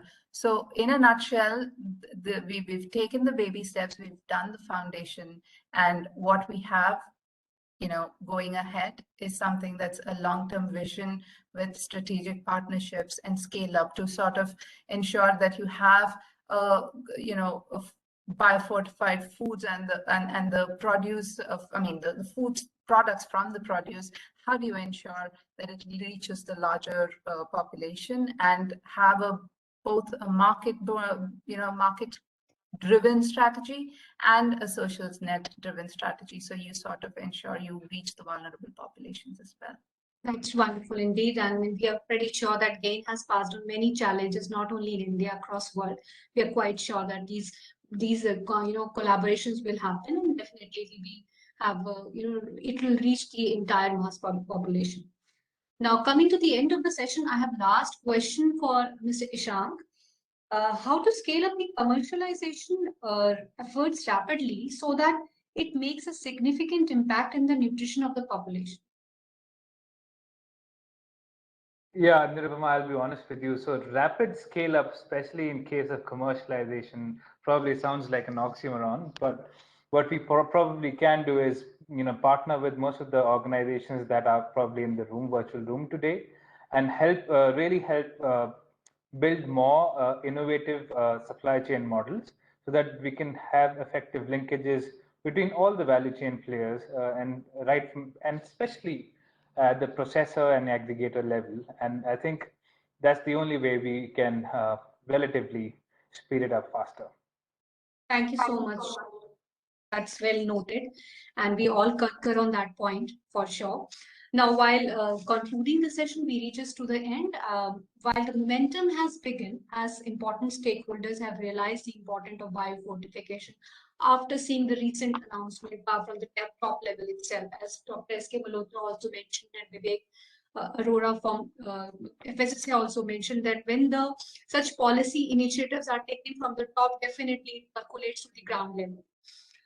The entire gamut of activities and alignments have been discussed throughout the webinar, and after this, ASSOCHAM will come out with key recommendations discussed today.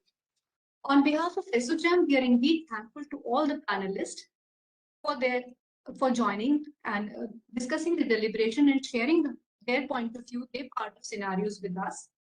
We are indeed thankful to PwC for bringing out a knowledge paper covering the entire gamut of activities, the status, existing challenges and recommendations. A great round of applause indeed goes to the entire team, which was behind the organizing of this session, that is Harvest Plus, GAIN, and from my team member Aina. The knowledge paper will definitely be shared with all the participants and panelists. Last but not least, we are thankful to Harvest Plus team for this collaboration and look forward to such collaborations in future as well. Thank you so much. Thank you everyone for joining us. We shall now leave the session.